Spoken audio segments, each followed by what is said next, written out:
அல்ஹம்துலில்லாஹி ரப்பில் ஆலமீன் வஸ்ஸலாத்து வஸ்ஸலாமு அலா சய்யிதினா முஹம்மதின் வ அலா ஆலிஹி வ ஸஹாபிஹி அஜ்மஈன். அஊது பில்லாஹி மினஷ் ஷைத்தானிர் ரஜீம். பிஸ்மில்லாஹிர் ரஹ்மானிர் ரஹீம்.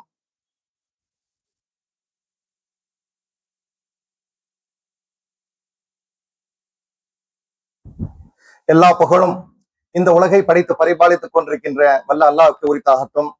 அவருடைய சாந்தியும் சமாதானமும் இந்த உலகிற்கு நேர்வழி காட்டுவதற்காக வரைய தந்த அனைத்து இறைத்தோர்கள் மீதும், இறுதியாக வந்து இறைமறையாம் திருக்குரானை நமக்கு விட்டு சென்றதோடு மட்டுமல்லாமல் அதன்படி வாழ்ந்து மறைந்த அண்ணல் நபி ஸல்லல்லாஹு அலைஹி வஸல்லம் அவர்கள் மீதும், அவர்களுடைய குடும்பத்தினர், அவர்களுடைய தோழர்கள், உலக முஸ்லிம்கள், இங்கே இஸ்லாத்தை புரிந்து கொள்வதற்காக அறிந்து கொள்வதற்காக வந்திருக்கின்ற நம் அனைவர் மீதும் அந்த வல்ல இறைவனுடைய சாந்தியும் சமாதானம் உண்டாவதாக இந்த பிரார்த்தித்த வண்ணமாக இன்றைய உரை ஆரம்பம் செய்கின்றோம். அல்ஹம்துலில்லாஹ். அன்னனூர் ஜமாத் இஸ்லாமியினுடைய பொறுப்பாளர் சகோதரர் அனிஸ் அவர்களே, பட்டாபிராம் ஜமாத் இஸ்லாமியினுடைய பொறுப்பாளர் சகோதரர் அப்துல் காதர் அவர்களே, மற்றும் இந்த அழகான அரங்கை ஏற்பாடு செய்திருக்கின்ற ஹாஜா மொய்தீன் கைடன்ஸ் சென்டருடைய நிர்வாகிகளே, என்னருமை இயக்க வழி சகோதரர்களே, சகோதரிகளே, உங்கள் அத்தனை பேருக்கும் என்னுடைய சலாத்தினை தெரிவித்துக் கொள்கின்றேன். அஸ்ஸலாமு அலைக்கும் வரஹ்மத்துல்லாஹி வபரகாத்துஹு. அல்ஹம்துலில்லாஹ். உங்களுக்கு எல்லாம் தெளிவா தெரியும், எந்த ஒரு இடத்துல குர்ஆனுடைய விஷயங்கள் ஓதப்படுகிறதோ, எந்த ஒரு அவையில அல்லாஹ்வுடைய தீனை குறித்துடைய உரைகள் நிறுத்தப்படுகிறதோ, அந்த இடங்களிலே மலக்குமார்கள் ஒன்று சேர்கிறார்கள். மலக்குமார்கள் ஒன்று கூடி அந்த குர்ஆனுடைய ஓதுவதையோ தீனை பற்றி படிப்பதையும் குறித்து அவர்களும் கேட்கின்றார்கள். தங்களுடைய இறக்கைகளை விரித்து அங்கு இருக்கக்கூடிய மக்களுக்காக அவர்களும் துஆ செய்கிறார்கள் என்பது ஹதீஸ். அந்த அடிப்படையில் பார்க்கும் பொழுது இந்த அவை உண்மையிலேயே மிக அல்லாஹ்வுடைய அருள் பொருந்திய ஒரு அவையாக வந்து இருப்பதாக நான் கருதுகிறேன். நம்மளுடைய கண்களுக்கு தெரியாவிட்டாலும் வானவர்கள், மலக்குமார்கள் நம்மை சூழ்ந்திருக்கிறார்கள். அவர்களை இறக்கைகளை விரித்த வண்ணம் நமக்கு பாதுகாப்பாக நமக்காக துஆ செய்கிறார்கள். அல்லாஹ் தஆலா அவர்கள் துஆக்களை ஏற்றுக்கொள்ளட்டும், நமக்கு அருள் புரியட்டும். இன்றைய தலைப்பு தி ஆர்ட் ஆஃப் சாக்ரிஃபைஸ், தியாகம், இஸ்லாத்தில் தியாகம். இந்த தலைப்புகள்ல வந்து சில சிந்தனைகளை வந்து நம்ம பார்க்கலாம் இன்ஷா அல்லாஹ். இன்னும் சில நாட்களில வந்து தியாக திருநாளை வந்து நம்ம கொண்டாட போயிடும். ஈதுல் அதுஹா என்று சொல்லப்படக்கூடிய தியாக திருநாள் நாம் கொண்டாட இருக்கின்றோம். அதனால அந்த தியாக திருநாளை கொண்டாடுவதற்கு முன்பாக அந்த தியாகத்தை குறித்து உள்ள சில வரிகளை, நாம் சில சிந்தனைகளை தெரிந்து கொள்வதற்காக நாம் இங்கே ஒன்று கூடியிருக்கின்றோம். தமிழ்ல ஒரு பழமொழி இருக்குது, உழைப்பில்லாம வந்து உயர்வில்லை. ஒருத்தர் ஹார்ட் ஒர்க் பண்ணாம போய் உயர்ந்த நிலைக்கு போக முடியாது. அதே போல தியாகம் இல்லாமல் வெற்றி பெற முடியாது. எந்த இடத்துல வெற்றி பெறணும்னு நம்ம நினைக்கிறோமோ அந்த இடத்துல ஒரு சாக்ரிஃபைஸ், தியாகம் இல்லாட்டி வெற்றி பெறவே முடியாது அப்படிங்கிறது நமக்கு தெரிந்த விஷயம். இது வந்து எல்லா மனிதர்களுக்கும், எல்லா இயக்கங்களுக்கும் வந்து பொருந்தக்கூடியதாக இருக்கிறது. நீங்க வெற்றி பெற்ற மனிதருடைய வாழ்வை பார்க்கலாம். நிறைய டிவில வந்து நிறைய வெற்றி பெற்ற மனிதர்கள் என்ன செய்வாங்கன்னா வந்து அவங்க பேசக்கூடிய, அவங்களுடைய அனுபவங்கள் சொல்லக்கூடிய காட்சிகளை பார்க்கலாம். அவர்கள் என்ன செய்யறாங்க, அவங்க வெற்றி பெறுவதற்கு வந்து சாதாரணமாக வந்து ஏதோ ஒரு லக்கு மூலமாக வந்து வெற்றி பெறுவது கிடையாது. அந்த வெற்றி பெறக்கூடிய நிலைமைக்கு வருவதற்காக அவங்க நேரத்தை தியாகம் பண்ணியிருப்பாங்க, அவங்களுடைய பொருளை தியாகம் பண்ணியிருப்பாங்க, அவங்களுடைய சுக துக்கங்களை எல்லாம் தியாகம் பண்ணியிருப்பாங்க. அதே போல தங்களுடைய ஈகோக்களையும் தியாகம் பண்ணி, அவமானங்களையும் தியாகம் பண்ணி, பிறகுதான் என்ன செஞ்சிருப்பாங்க, கஷ்டப்பட்டுதான் அந்த உயர்ந்த நிலைக்கு வந்திருக்கக்கூடிய காட்சிகளை அவங்களுடைய பேட்டியிலிருந்து பார்க்கக்கூடிய வாய்ப்பு நமக்கு ஏற்படும். சில பேர் குறுக்கு வழியில வந்து சம்பாதிப்பாங்க. அந்த மனிதர்களை விட்டு யாரெல்லாம் வாழ்க்கையில் உயர்ந்திருக்கிறார்களோ அவர்களை பார்க்கும் பொழுது அவர்கள் கடினமாக உழைத்து தியாகங்கள் பல செய்துதான் அந்த நிலைமைக்கு வந்திருப்பதை நம்ம பார்க்க முடியும். உயர்ந்த நிலைக்கு போன பிறகும் ஒருத்தர் மேலேயே உயர்ந்த நிலைக்கு போயிட்டாரு. அந்த உயர்நிலைக்கு போன பிறகு என்ன செய்ய வேண்டியது இருக்குது, அவர் உழைக்க வேண்டியது இருக்கிறது. அவர் தியாகம் செய்ய வேண்டிய கட்டாயத்துல வந்து இருக்க வேண்டியது இருக்குது. இல்லாட்டி என்ன ஆகும், அவர் வந்து அந்த நிலையை விட்டு தாண்டி போக முடியாது, அதனால கீழே வந்துருவார். ஒரு பெரிய வந்து ஒரு தொழிலதிபர் விமானத்துல வந்து போகும் பொழுது பக்கத்துல இருக்கக்கூடிய ஒரு இளைஞர் என்ன பண்ண அவர்கிட்ட கேட்கிறாரு.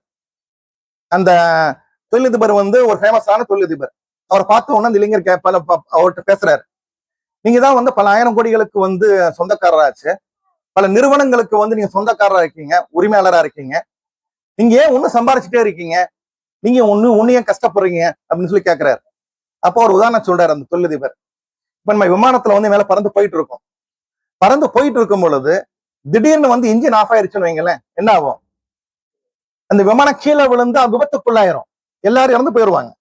அதே போலதான் உழைத்து கஷ்டப்பட்டு மேல வந்த பிறகு உச்சிக்கு வந்த பிறகு அந்த நிலையில இருக்கணும் அப்படின்னா அதுக்கு கடமையாக வந்து உழைக்கணும், தியாகம் பண்ணணும். இல்லாட்டி என்ன செஞ்சிருவோம், எல்லாரும் கீழே விழுந்துருவோம், நம்மளுடைய இருப்பு வந்து இல்லாம போயிடும். அதனால வந்து உழைக்க வேண்டியது இருக்குது.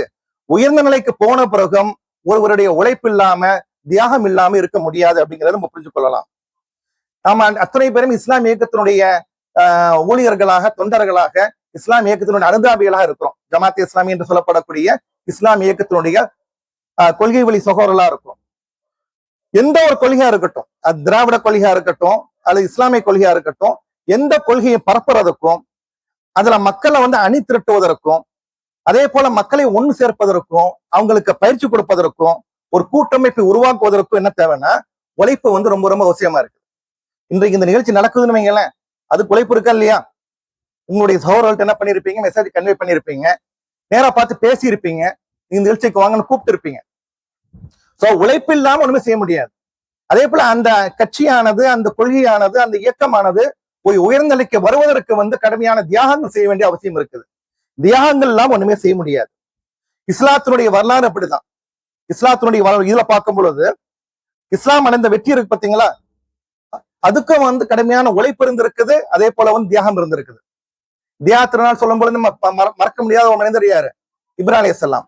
இப்ராஹிம் அலைஹிஸ்ஸலாமுடைய வாழ்க்கையை பார்க்கும் பொழுது அதுல வந்து குர்ஆன்ல சொல்லப்படுது. அவர் என்ன சொல்றாங்கன்னா, சையதுனா சுஹதா, தியாகங்களுடைய தந்தை என்று அழைக்கப்படுகிறார் அவர். அல்லாஹ் தஆலா குர்ஆன்ல சொல்றான், நாம் இப்ராஹிமுக்கு பல சோதனைகளை வைத்தோம், அவை அனைத்திலும் அவர் முழுமையாக வெற்றி பெற்றார், ஆகவே அவரை உலக சமுதாயத்தினுடைய தலைவராக்கினோம். உலக சமுதாயத்துக்கெல்லாம் தலைவராக வந்து அவர் அல்லாஹ் தஆலா வந்து அவர் ஆக்கியிருக்கான். அப்படின்னா அல்லாஹ் தஆலா அவர் மேல வந்த சமூகத்தினை அத்தனை சோதனைகளை வந்து என்ன பண்றாரு, அவர் வெற்றி பெறக்கூடிய மனிதராக வந்து இருந்தாரு, வெற்றி பெற்றாரு. அதனால அவரை வந்து தலைவர் ஆக்கணும்னு சொல்லி அல்லாஹ் தஆலா சொல்றான். அல் பக்ராவுல 124 அத்தியாயத்துல. அவருடைய வரலாறு பாருங்களேன், அவருடைய குடும்பத்தினுடைய சோதனை, அவருடைய வரலாறு வந்து உங்களுக்கு தெரியும், அதை நம்ம டீட்டெயில உள்ள போக வேண்டியது இல்லை. அவர் ஈராக்ல பிறக்கிறாரு, உருன் என்று சொல்லப்படக்கூடிய 4000 ஆண்டுகளுக்கு முன்னாடி ஒரு பிறக்கக்கூடிய மனிதரா இருக்கிறார். அவர் குடும்பம் வந்து என்னன்னா, அன்றைய ஈஜிப்டுக்கு அந்த அந்த அந்த அந்த நாட்டினுடைய அரசனுக்கு அரச குருவாக இருக்கக்கூடிய குடும்பத்துல பிறக்கிறார். அவர் தந்தை வந்து பேர் ஆசர், ஒரு மத குரு, சீஃப் பிரசிடென்ட் சொல்லுவோமா இல்லையா, அந்த மாதிரி இருக்கக்கூடியவர். அந்த குடும்பத்துல வந்து செல்வாக்கு ரொம்ப அதிகமா இருக்குது. ஏன்னா அரசருடைய நெருக்கமா இருக்கிறதுனால செல்வத்துக்கு குறைச்சலே கிடையாது, நல்ல அந்தஸ்து இருக்கு சமுதாயத்துல. அந்த குடும்பத்துல பிறக்கக்கூடிய மனிதர் வந்து இவர்.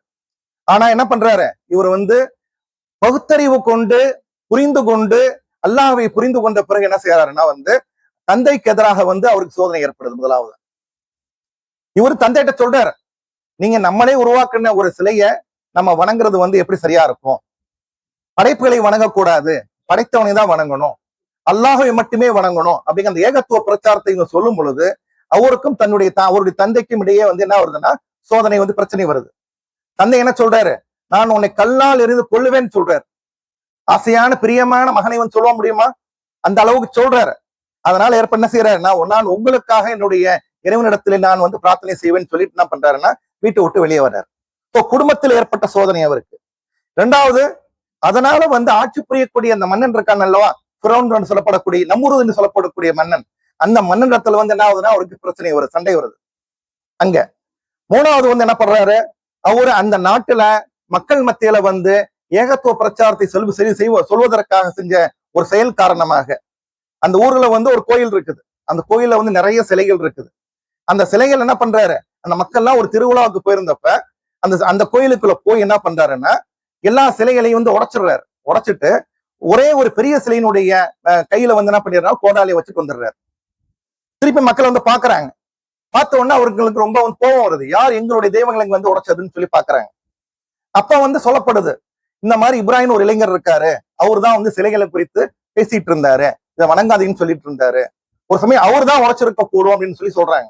சோ அவரை கூப்பிட்டு வந்து அங்க பேசுறாங்க. பேசும்போது நீதான் உடைச்சதான்னு கேட்கும் பொழுது அவர் என்ன சொல்றாரு, இந்த சிலைகளை பார்க்கும் பொழுது இந்த பெரிய சிலையினுடைய கையில தான் கோடாலி இருக்குது, அதனால இந்த பெரிய சிலை தான் வந்து மற்ற சிலைகளை உடைச்சிருக்கும்னு நான் நினைக்கிறேன் அப்படிங்கிற மாதிரி என்ன சொல்றாரு.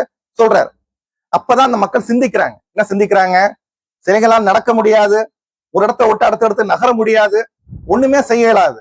அந்த மாதிரி இருக்கக்கூடிய அந்த சிலையானது எப்படி மற்ற சிலைகளை வந்து உடைச்சிருக்க முடியும்னு சொல்லி ஒரு சிந்தனைக்குரிய ஒரு கேள்வி வந்து அவங்க மனசுக்குள்ள வருது. அந்த மாதிரி சிந்தனையை தூண்டி விட்டு சிலைகளை வணங்கக்கூடாது, சிலைகளுக்கு எந்த விதத்திலும் சக்தி கிடையாது, இறைவனை மட்டுமே அல்லாஹை மட்டுமே வணங்கணும் அப்படிங்கிற அந்த சிந்தனை ஏற்படுத்தக்கூடிய விதத்துல வந்து அவர் வந்து கேள்வி கேட்கிறாரு. அவங்களுடைய மக்களுடைய அறிவை வந்து தூண்டுறாரு. சோ அந்த மாதிரி பேசப்படும் பொழுது அவருடைய இது நிலைமை என்ன ஆகுதுன்னா, அவர் தண்டனை கொடுப்பதற்காக என்ன செய்யப்படுது, அவருக்கு வந்து நெருப்பு குண்டத்துல போடப்படணும் அப்படிங்கிற மாதிரியான நிலைமை வருது. அதுலயும் வந்து என்ன செய்யறாரு, அவர் தப்பிக்கிறார். அல்லாஹ் தஆலா என்ன பண்றான், நெருப்பினுடைய தன்மை வந்து சுட்டு பொசுக்கக்கூடிய தன்மை உள்ளது. ஆனா அல்லாஹ் தஆலா என்ன செய்யறான் அப்படின்னா, தன்னுடைய அடியாருக்காக அந்த பிசிக்கல் லா இருக்கு பாத்தீங்களா, இயற்கையான இயற்பியல் விதியை வந்து அல்லாஹ் தஆலா என்ன பண்றான், நெருப்புக்கு வந்து கட்டளையிடுறான், நீ அவருக்கு இப்ராஹிமுக்கு வந்து குளிர்ந்து விடு அப்படின்னு சொல்லி. நெருப்புல போடப்பட்ட இப்ராஹிம் அலைஹிஸ்ஸலாம் என்ன பண்றாங்க, அந்த நெருப்புல இருந்து அழகான முறையில வந்து இப்படியே வெளியே வராங்க. அதை பார்த்த பிறகு மக்கள் ஆச்சரியப்படுறாங்க. அவர் தீர்க்கதரிசியாக, இறை தூதராக, நபியாக வந்து மக்கள் வந்து நம்பக்கூடிய நிலைமை அந்த டைம்ல ஏற்படுது. சோ அந்த நெருப்பு குண்டத்துல வந்து அவருக்கு சோதனை வருது. அது மட்டுமல்ல, அவர் அந்த ஏகத்துவ பிரச்சார செய்தி என்ன பண்றாரு, அல்லாஹ் தான் ஒருவன், அவனை மட்டும்தான் வணங்கணும், வேற யாரையும் வணங்க கூடாது, உலகத்துல இருக்கக்கூடிய அனைத்து படைப்புகளுமே படைப்புகள் தான், அது படைத்தவன் கிடையாது, கடவுள் கிடையாது அப்படிங்கிறத புரிய வைப்பதற்காக அந்த ஏகத்துவ செய்தியை வந்து எல்லா மக்களும் சொல்றாரு. ஈராக்ல இருந்து பாலஸ்தீனத்துக்கு போறாரு, சிரியாவுக்கு போறாரு, அதே போல வந்து என்ன பண்றாரு, மக்காவுக்கு போறாரு. அந்த வளைகுடா நாடுகள்ல சுற்றியில் உள்ள எல்லா புறத்துக்கும் வந்து என்ன பண்றாரு, அவர் வந்து பிரயாணப்படுறாரு, தாவா பணிக்காக, ஏகத்துவ பிரச்சாரத்தை சொல்வதற்காக போறாரு. ஒரு காலகட்டம் வருது, அவருக்கு வந்து 83 86 வயசு வருது. அந்த நேரத்துல வந்து அவர் தன்னுடைய பணியை செய்வதற்காக என்ன பண்றாரு, தனக்கு வந்து ஒரு மகன் வேணும்னு சொல்லி இறைவன் பிரார்த்தனை செய்யறாரு. இந்த காலகட்டத்துல பார்க்கலாம், மேரேஜ் ஆன உடனே முதல் வருஷம் வந்த உடனே என்ன ஆகும், அந்த புதுமண தம்பதிகளுக்கு வந்து ஒரு பெரிய பிரச்சனை வரும். என்ன பிரச்சனை வரும், எல்லாம் கேட்க ஆரம்பிப்பாங்க, குழந்தை இருக்குதா அப்படின்னு சொல்லி. அது அவங்க பிளான் பண்ணி இருந்தாலோ அல்லது வந்து வேற ஒரு காரணத்தால தள்ளி போடப்பட்டாலும் என்ன ஆகும், அதுவே வந்து ஒரு பெரிய சுமையாக அவங்களுக்கு இருக்கும். சோ இவருக்கு வந்து இப்ராஹிம் அலைஹிஸ்ஸலாம் என்ன பண்றாங்க, கிட்டத்தட்ட 83 ஆண்டுகள் கழித்த பிறகு அவர் தனக்காக இல்ல, தன்னுடைய மார்க்க பிரச்சாரத்தை, இறைவனுடைய செய்தியை மக்கள் மத்தியில கொண்டு செல்வதற்காக தனக்கு ஒரு மகன் வேணும்னு சொல்லி அவர் பிரார்த்தனை பண்றாரு. அந்த பிரார்த்தனைக்கு அல்லாஹ் தஆலா பதில் அளிக்கிறான். அவனுக்கு வந்து என்ன பண்ண அவருக்கு வந்து ஒரு குழந்தை பிறக்குது. அந்த குழந்தை தான் வந்து இஸ்மாயில் அலைஹிஸ்ஸலாம். வயதான காலத்துல வந்து ஒரு குழந்தை பிறக்குதுன்னு வைங்களேன், அந்த குழந்தை மேல எவ்வளவு பிரியமா இருப்போம் நம்ம. அதே போல வந்து ரொம்ப பிரியமா இருக்கிறாரு இப்ராஹிம் அலைஹிஸ்ஸலாம். ஆனா அல்லாஹ் தஆலா என்ன பண்றான், அதையும் சோதிப்பதற்காக வந்து கட்டளையிடுறான். கனவின் மூலமாக அவரை முதல் என்ன சொல்றான்னா, அந்த தாய் ஹாஜரா இருக்காங்களா இல்லையா, ஹாஜரமாவையும் இஸ்மாயில் அலைஹிஸ்ஸலாம் சிறிய குழந்தையா இருக்கக்கூடிய அந்த சிறிய குழந்தையவும் ஹிஜாஸ் என்று சொல்லப்படக்கூடிய ஒரு பாலைவன பகுதியில போய் விட்டுட்டு வான்னு சொல்லி என்ன பண்றான், கட்டளையிடுறான். அந்த நேரத்துல அல்லாஹ் தஆலாவுடைய கட்டளை ஏற்றுக்கொண்டு என்ன பண்றாருன்னா வந்து ஹாஜரமாவையும் அந்த கை குழந்தையான அந்த இஸ்மாயில் அலைஹிஸ்ஸலாம் அவர்கள் என்ன பண்றாங்க, கூட்டிட்டு போய் ஹிஜாஸ் என்று சொல்லப்படக்கூடிய அந்த பாலைவன பகுதியில என்ன பண்றாங்கன்னா விட்டுட்டு வராங்க. அந்த விட்டுட்டு வரக்கூடிய அந்த நேரத்துல வந்து கையில இருக்கக்கூடியது வந்து கொஞ்சம் தண்ணீர், கொஞ்சம் பேரிச்சம்பளம், அவ்வளவுதான், வேற எதுவுமே கிடையாது. விட்டுட்டு திரும்பி போறாங்க. அப்ப ஹாஜரமா கேட்கறாங்க, என்னன்னா இங்க ஒண்ணுமே கிடையாது, யாருமே கிடையாது, எந்த விதமான வீடுகளும் கிடையாது, தாவரங்களும் கிடையாது, வாழ்வதற்குரிய எந்த விதமான வசதியும் கிடையாது, என்ன விட்டுட்டு போறீங்கன்னு கேட்கும்போது ஒரு அமைதியா போயிட்டு இருக்காரு. அப்ப ஹாஜரமா கேட்கறாங்க, இது அல்லாஹ்வுடைய கட்டளையான்னு சொல்லி கேட்கறாங்க. ஹாஜரமாக்கு வந்து அந்த அளவுக்கு வந்து தக்குவா இருந்திருக்குது, இறை நம்பிக்கை இருந்திருக்குது. அப்ப சொல்றாங்க ஆமான்னு சொல்லும் பொழுது, இறைவனுடைய கட்டளையாக இருக்கிற பட்சத்துல அல்லாஹ் தஆலா எங்களை பாதுகாப்பான், நீங்க போயிட்டு வாங்க அனுப்பிடுறாங்க. அந்த மாதிரியான வயதான காலத்துல குழந்தை பிறந்த பிறகு அந்த குழந்தையவும் தாயவும் பாலைவனத்துல விடக்கூடிய அந்த சோதனையை வந்து அவர் ஃபேஸ் பண்ணார். அதே போல அந்த பிறகு என்ன பண்றாரு, அந்த குழந்தையின் தாயை அழைத்துக் கொள்றாரு. அப்புறம் ஒரு டைம் வருது, அவர் கட்டளையிடப்படுது கனவின் மூலமாக, இஸ்மாயில் அலைஹிஸ்ஸலாமை தன்னுடைய மகனை இளைஞனாக இருக்கக்கூடிய அந்த நேரத்துல வந்து அவரை பலியிடக்கூடிய அந்த காட்சி வந்து அவர் கனவாக வந்து காட்டப்படுது. அப்ப என்ன சொல்றாரு, திருப்பி வந்து இஸ்மாயில் அலைஹிஸ்ஸலாம் சொல்றாரு, நபிமார்களுக்கு வரக்கூடிய கனவெல்லாம் வந்து ஒரு வகையை போன்றது அப்படிங்கிற அந்த அடிப்படையில சொல்றாரு. அப்ப இஸ்மாயில் அலைஹிஸ்ஸலாம் என்ன சொல்றாங்க, இது அல்லாஹ்வுடைய கட்டளையாக இருக்கிற பட்சத்துல அதை நிறைவேற்றுங்கன்னு சொல்லி என்ன பண்றாருன்னா வந்து அவரு அனுமதி கொடுக்கிறாரு. இந்த மாதிரி எல்லா வாழ்க்கையினுடைய எல்லா நேரங்களிலுமே பலவிதமான சோதனைகளை வந்து கையாளக்கூடிய பார்க்கக்கூடிய நிலைமை வந்து இப்ராஹிம் அலைஹிஸ்ஸலாம் வருது. அதனாலதானே செய்யப்பட்டது. அவர் வந்து தியாகங்களுடைய தந்தைன்னு அழைக்கப்படக்கூடியவரா இருந்தார் இது இப்ராஹிம் அலைஹிஸ்ஸலாம். அதே போல முகமது நபி ஸல்லல்லாஹு அலைஹி வஸல்லம் காலகட்டத்திலையும் பார்க்கலாம் நம்ம, அவங்க எந்த அளவுக்கு தியாகங்களை பார்த்தாங்க அப்படின்னு சொல்லி. மக்காவில் வந்து என்ன பண்ணாங்க, கொடுமையில் இழைக்கப்பட்டது அவர்களுக்கு. அவரை பைத்தியக்காரன் இது பண்ணாங்க, அவர் சூனியக்காரன் சொன்னாங்க, அவர் மேல வந்து கடுமை. அவர் நடக்கக்கூடிய பாதையில் என்ன பண்ணாங்க, முற்களை போட்டாங்க, நடக்க முடியாம பண்ணாங்க. தொழும் போது என்ன பண்ணாங்க, தொழும் போது ஒட்டகத்தினுடைய குடலை கொண்டு போய் அவருடைய கருத்துல வந்து மாட்டி அவர் சஜிதால இருந்து எழ முடியாத அளவுக்கு வந்து அவளை துன்புறுத்தினாங்க. எல்லா விதமான அநீதியிலும் வந்து இழைக்கப்பட்டது. மக்காவுல வந்து முஸ்லிம்கள் உயிரோடு இருக்க முடியாது அப்படிங்கிற நிலைமை வரும்போது என்ன பண்றான், ஹிஜ்ரத்துக்காக வந்து அவங்க அனுமதி கொடுக்குறான், மக்கால இருந்து நீங்க மதீனாவுக்கு போங்கன்னு சொல்லி. அந்த அளவுக்கு வந்து கொடுமையில் வந்து இழைக்கப்பட்டது. தாயிப் நகரத்துக்கு போறாங்க. தாயிப்ல என்ன செய்யப்பட்டது, அங்க இஸ்லாத்தை சொல்வதற்காக போகும் பொழுது, இஸ்லாத்தை ஏற்றுக்கொள்ளக்கூடிய ஒரு சமுதாயத்தை வந்து அதனுடைய ஆதரவுக்காக தாயிபுக்கு போகும் பொழுது, தாயிப்ல வந்து என்ன செய்யறாங்க, குண்டர்களையும் சிறுவர்களையும் விட்டு அந்த அந்த நகரத்தினுடைய தலைவர்கள் இருக்காங்கல்ல, அவங்க என்ன பண்றாங்கன்னா வந்து அண்ணன் நபி ஸல்லல்லாஹு அலைஹி வஸல்லம் அவர்களை அடிக்கிறாங்க. எந்த அளவுக்கு அடிக்கப்பட்டார் அப்படின்னு சொல்லும் பொழுது, அவருடைய கால்ல வந்து, அதாவது தலையில அடிபட்டு ரத்தம் வந்து கால்ல செருப்போட ஒட்டக்கொள்ளக்கூடிய அந்த நிலைக்கு வந்து வந்தார் அப்படிங்கிறத பாக்குறோம் நம்ம. அவருடைய வாழ்க்கையில கேட்கும் பொழுது ஒரு பின்னாடி கேட்கறாங்க, மதினால இருக்கும் பொழுது, உங்களுடைய வாழ்க்கையில வந்து எது கஷ்டமான ஒரு நிலைமை அப்படின்னு கேட்கும் பொழுது சொல்றாங்கன்னா, சொல்லலாம் தாயிபினுடைய நான் பட்ட அனுபவம் தான் வந்து ரொம்ப ரொம்ப கஷ்டமான அனுபவம்னு சொல்றாங்க. அந்த அளவு கஷ்டமான அனுபவத்தை வந்து தாயிப்ல பண்ணாங்க. அதே போல போர்கள் அவருடைய பற்கள் உடைக்கப்பட்டது. போர்களை போய் தளபதியா போறாரு. இன்னைக்கு பார்க்கலாம், போர்கள் யார் நாட்டினுடைய தலைவர்கள்லாம் வந்து ஒருத்தர் உட்காந்துக்குவாங்க, போராடக்கூடியவங்க வந்து போர் சோல்ஜர்ஸ் போவாங்க ஃபீல்டுக்கு. ஆனா அந்த நேரத்துல ஒரு போர் தளபதியாக போர் களத்திலிருந்து போராடக்கூடியவராக வந்து அண்ணன் நபி ஸல்லல்லாஹு அலைஹி வஸல்லம் இருந்தாங்க. அவருடைய பற்கள் வந்து உடைக்கப்பட்டது. நிறைய போர்கள் வந்து இது பண்ணாங்க. அவங்க மட்டும் கிடையாது, சஹாபாக்களும் தியாகங்கள் பண்ணியிருக்காங்க. 23 ஆண்டுகள்ல வந்து இஸ்லாம் வெற்றி பெறக்கூடிய ஒரு மார்க்கமா மாறுச்சு அப்படின்னா, இதோ வந்து ஒரு தற்செயலாக நிகழ்ந்த ஏற்பாடு கிடையாது. அதுல வந்து கடுமையான உழைப்பு இருந்திருக்கிறது, பல மக்களுடைய தியாகங்கள் இருந்திருக்கிறது, நிறைய மக்களுடைய உயிர்களும் போயிருக்குது. அதனால வந்து ஒரு இது இஸ்லாம் வெற்றி பெறணும் அப்படின்னா அது கடுமையான முறையில வந்து உழைப்பும் தேவை, வெற்றியும் தேவை. சஹாபாக்களுடைய காலத்துல பார்க்கலாம், சஹாபாக்கள் அண்ணன் நபி ஸல்லல்லாஹு அலைஹி வஸல்லம் காலகட்டத்துக்கு பிறகு உள்ள சஹாபாக்களுடைய கலிஃபாக்களுடைய காலத்தை பார்க்கும் பொழுது ஸ்பெயின் வரைக்கும் இஸ்லாம் போச்சு, அதே போல சைனா வரைக்கும் இஸ்லாம் போச்சு.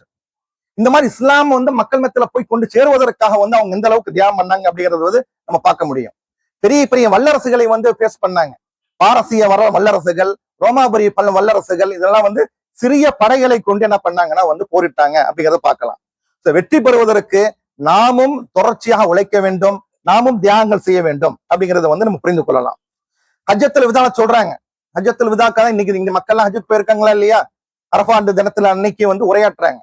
யாரெல்லாம் இங்க வரலையோ அவங்களுக்கு என்ன பண்ணுங்க, வந்தவர்களுக்கு போய் செய்தியை கொண்டு போய் சேருங்கன்னு சொல்லி அனுமதி கொடுக்குறாங்க. அந்த நேரத்துல அந்த செய்தியை கேட்ட 1,24,000 சஹாபாக்கள் என்ன பண்ணாங்கன்னா, அவங்க குதிரைகள் எந்த பக்கம் இருந்துச்சோ அந்த குதிரையை எடுத்துக்கொண்டு அந்த பகுதியை அந்த பகுதியிலிருந்து அந்த பக்கமாவே திசை நோக்கி என்ன செய்ய ஆரம்பிச்சாங்க, அந்த நாடுகளுக்கு போய் மக்கள்கிட்ட வந்து இஸ்லாத்தை எடுத்து வைக்கக்கூடிய மக்களாக இருந்தாங்க அப்படிங்கறத பாக்குறோம். சோ வெற்றி பெறுவது அப்படி என்பது எளிமையான காரியம் கிடையாது, உழைப்பு இருக்கணும், அதனால வெற்றி பெற முடியும். இப்ப வெற்றி பெறுவது என்றால் என்ன அப்படிங்கிற அடுத்த கொஸ்டின் வருது, எதுல வெற்றி பெறணும் அப்படின்னு சொல்லி. ஏகத்துவத்தை மக்கள் மத்தியில, உலகத்தில் உள்ள வாழக்கூடிய அனைத்து மக்கள் மத்தியிலையும் வந்து இஸ்லாத்தை வந்து எடுத்து சொல்லி அவர்கள் இடத்துல தான் செய்ய வேண்டியது இருக்கு. அப்படின்னா இந்த உலகத்துல வாழக்கூடியது வந்து ஒரு இறைவனுடைய கட்டளை பிரகாரம் என்ன செய்ய வேண்டியது இருக்குது. இது வந்து ஒரு சோதனையான காலகட்டம், சோதனைக்குரிய ஒரு இது. இறைவன் தான் உங்களை படைச்சிருக்கிறான், அந்த அல்லாஹ்வை மட்டும் தான் நீங்க வணங்கணும். அவன் தான் உங்களுக்கு வழிகாட்டக்கூடியவனா இருக்கான், அவன் தான் உங்களுக்கு உணவு கொடுக்கக்கூடியவனா இருக்கான், அவன் தான் ராசிக்காக இருக்கான், அவன் தான் உங்களை பரிபாலிக்கக்கூடியவனா இருக்குதான், அவன் தான் வழிகாட்டக்கூடியவனா இருக்கான். அவனுடைய சட்டத்திட்டங்களை பின்பற்றுவது மூலமா தான் செய்ய முடியும். இந்த உலகத்திலையும் வந்து உங்களுடைய வாழ்க்கை அமைதியா இருக்கும், உங்களுக்கு ஹயாத்தன் தையபான் என்று சொல்லப்படக்கூடிய வளமான வாழ்வு வந்து உங்களுக்கு இந்த உலகத்துல கிடைக்கும். அதே போல அவனுடைய கட்டளை பின்பற்றி வாழ்ந்ததுனால மறுமையில சொர்க்கத்துக்கு போகக்கூடிய நிரந்தரமான கால வரையறையற்ற ஒரு இடத்துக்கு போகக்கூடிய ஒரு பாக்கியம் கிடைக்கும். வாழ்க்கை நோக்கம் என்பது என்ன, நம்ம அத்தனை பேருமே படிச்சிருப்போம். நம்ம இஸ்லாம் இயக்கத்தில் இருக்கக்கூடிய மக்களுக்கு சர்வ சாதாரணமான விஷயம். அல்லாஹ்வுடைய திருப்தியை பெறுவது, அல்லாஹ்வுடைய மன்னிப்பை பெறுவது, அதன் மூலமாக மறுமையில் வந்து வெற்றி பெறுவது, சொர்க்கத்துக்கு போவதுதான் வாழ்க்கை நோக்கம். இங்க வந்து பெரிய ஒரு பிசினஸ் மேனா மாறுவதோ, பல மில்லியன் கணக்கான பணங்களை சம்பாதிப்பதோ, பல தொழிலதிபர்களாக இருப்பதும் நோக்கம் கிடையாது. வாழ்க்கைக்கு வந்து பணம் தேவைதான். அது வந்து நம்முடைய வாழ்க்கையினுடைய ஓட்டத்தை ஓட்டுவதற்காக வந்து இது பண்ணி போயிட்டு இருக்கணும். நம்மளுடைய நோக்கம் என்பது அல்லாஹ்வுடைய திருப்தி, அல்லாஹ்வுடைய மன்னிப்பு, அதன் மூலமா சொர்க்கத்துக்கு போவதுதான் நம்முடைய நோக்கம். அதே போல இந்த உலகத்துல வாழக்கூடிய அத்தனை மக்களுமே என்ன செய்யணும்? அல்லாஹ்வுக்கு மட்டுமே அடிமையாக இருக்கணும், பிறருக்கு அடிமையா இருக்கக்கூடாது. அப்ப அல்லாஹ்வுக்கு மட்டுமே அடிமையா இருக்கணும்னா நம்முடைய அல்லாஹ்வை வந்து மக்கள் மத்தியில் அறிமுகப்படுத்தி, அல்லாஹ்வுடைய வழிகாட்டுதலை மக்கள் மத்தியில் அறிமுகப்படுத்தி, இஸ்லாத்தை அறிமுகப்படுத்தி, இஸ்லாத்தை வாழ்க்கையினுடைய எல்லா துறைகளையும் பின்பற்றக்கூடிய மக்களாக வந்து உருவாக்கணும். இகாமத்தே தீன் என்று சொல்லப்படக்கூடிய வார்த்தை கேள்விப்பட்டிருப்போம். நம்ம நிறைய கூட்டங்களை பேசியிருப்பாங்க. இகாமத்தே தீன்னா இந்த உலகத்துல வந்து இஸ்லாத்தை எல்லா துறைகளிலும் நிலைநாட்டுவது. இதுல வந்து 3 விதமான படிநிலைகள் இருக்குது. முதலாவது வந்து என்னன்னா, அந்த இஸ்லாத்தை நாம் ஒவ்வொருவரும் தெளிவாக புரிந்து கொள்ளணும். புரிந்து கொண்ட பிறகு நம்முடைய தனிப்பட்ட வாழ்க்கையிலும் கூட்டு வாழ்க்கையும் இஸ்லாத்தை பின்பற்றுவது முதலாவது வழிமுறை. இரண்டாவது, எந்த இஸ்லாத்தை நம்ம புரிந்து கொண்டோமோ அந்த இஸ்லாத்தை எப்படி நபிமார்கள், எப்படி முஹம்மது நபி ஸல்லல்லாஹு அலைஹி வஸல்லம் அவர்கள் கூடுதல் குறைவில்லாம பிற மக்களுக்கு வந்து எடுத்து வச்சாங்களோ, பிற மக்களுக்கு அழைப்பு கொடுத்தாங்களோ, பிற மக்களுடைய மனசுல வந்து பதிய வைத்தாங்களோ, அதே போல இந்த உலகத்துல வாழக்கூடிய அத்தனை மனிதர்களிடத்திலையும் கூடுதல் குறைவில்லாம அந்த இஸ்லாத்தை வந்து பிற மக்கள் மத்தியில் எடுத்து சொல்ல வேண்டிய, பரப்ப வேண்டிய, அழைப்பு கொடுக்க வேண்டிய கடமை வந்து நமக்கு இருக்குது. இரண்டாவது பரப்புதல். மூணாவது, அந்த இஸ்லாமிய வழிகாட்டுதலுடைய அடிப்படையில் என்ன செய்ய வேண்டியது இருக்குது? வாழ்க்கையினுடைய ஒவ்வொரு துறையிலும் இறைவனுடைய வழிகாட்டுதலை பின்பற்றும் பொழுது அந்த துறையில அமைதி ஏற்படும். சோ இந்த உலகத்துல வந்து ஒரு சமூக நீதி உள்ள ஒரு அமைதியான உலகம் ஏற்படுவதற்குரிய ஒரு வாய்ப்பு ஏற்படும். வாழ்க்கையினுடைய எல்லா துறைகளிலும் இஸ்லாத்தை பின்பற்றக்கூடிய ஒரு சமுதாய அமைப்பை ஏற்படுத்துவது, அதுதான் இகாமத்தீன் என்று சொல்லப்படக்கூடிய அந்த வழிமுறையுடைய இறுதி வடிவம். முதலாவது இஸ்லாத்தை புரிந்து பின்பற்றுவது, இரண்டாவது வந்து இஸ்லாத்தை பிற மக்கள் மத்தியில பரப்புவது, மூன்றாவது அதன் அடிப்படையில வாழ்க்கையினுடைய எல்லா துறைகளையும் இஸ்லாத்தை பின்பற்றுவது. இந்த 3 சேர்ந்தாதான் இகாமத்தீன் என்று சொல்லப்படக்கூடிய அந்த பணி முடியும். அந்த பணியை செய்வதன் மூலமாக தான் நமக்கு வெற்றி ஏற்படும். வெற்றிங்கிறது அதுதான். ஃபலான்னு சொல்றோமா இல்லையா? அது வந்து என்ன, இந்த வெற்றி பெற நம்ம வாழ்க்கையுடைய நோக்கமா இருக்குது.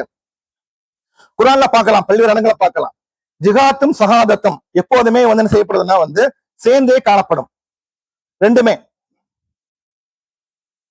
அல்லாஹ் தஆலா சொல்றான் குர்ஆன்ல, அத்தௌபாவுடைய அத்தியாயத்துல சொல்றான், உண்மையாக அல்லாஹ் இறை நம்பிக்கையாளரிடமிருந்து அவர்களின் உயிர்களையும் உடைமைகளும் சொர்க்கத்திற்கு பகரமாக விலைக்கு வாங்கி கொண்டான்.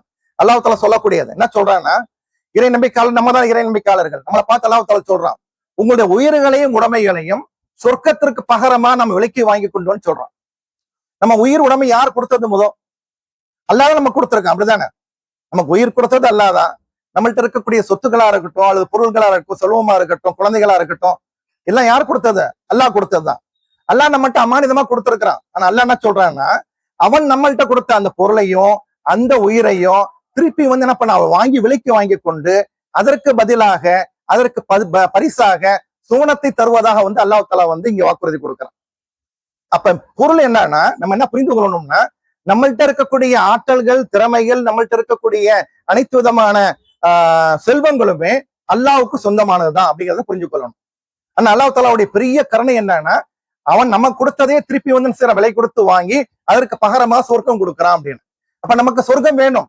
அப்ப என்ன செய்யணும்? நம்முடைய உயிர்களையும் உடைமைகளையும் அல்லாஹ்வுடைய பாதையில வந்து தியாகம் செய்வதற்கு முன் வரணும் அப்படிங்கிறத பார்க்கலாம். அதே போல இன்னொரு அத்தியாயம் இருக்குது, சூரா அஸப். அதுல வந்து 61ஆவது அத்தியாயத்துல 10வது 11வது வசனம், தி அல்டிமேட் ட்ரேட் வித் அல்லாஹ். அல்லாஹ் தஆலா சொல்றான், ஒரு அழகான வியாபாரத்தை சொல்றான். நம்ம வியாபாரம் பார்க்கிறோமா இல்லையா? வியாபாரம்னா வந்து என்ன செய்யறோம்? ஒரு பொருளை வாங்கி அடுத்த பொருள் அடுத்தவங்களுக்கு விற்போம், நம்ம லாபத்துக்கு விற்போம். அல்லாஹ் தஆலா சொல்லக்கூடிய வியாபாரம் என்ன? இறை நம்பிக்கை கொண்டவர்களே, துன்புறுத்தும் வேதனையிலிருந்து காப்பாற்றக்கூடிய, உங்களை காப்பாற்றக்கூடிய வியாபாரத்தை உங்களுக்கு நான் அறிவித்து தரட்டுமா? அல்லாஹ்வின் மீதும் அவருடைய தூதர் மீதும் நம்பிக்கை கொள்ளுங்கள். மேலும் அல்லாஹ்வின் வழியில் உங்கள் பொருள்களாலும் உயிர்களாலும் ஜிஹாத் செய்யுங்கள். நீங்கள் அறியக்கூடியவர்களாயின் இதுவே உங்களுக்கு சிறந்ததாகும். அழகான விஷயங்கள். என்ன பண்ணணும்? நீங்க உங்களுடைய பொருள், உங்களுடைய உயிர், உங்களுடைய உடைமைகள், இதெல்லாம் என்ன பண்ணுங்க? அல்லாஹ்வுடைய வழியில போராடுங்க. ஜிஹாத்துங்கிறது வாள் எடுத்து போராடுவது கிடையாது. ஒரு தீமைக்கு எதிராக செய்யக்கூடிய சிறு முயற்சியும் அறப்போராட்டம் தான். ஜிஹாதுங்க வேடுக்கு வந்து பொருள் என்னன்னா அறப்போராட்டம்.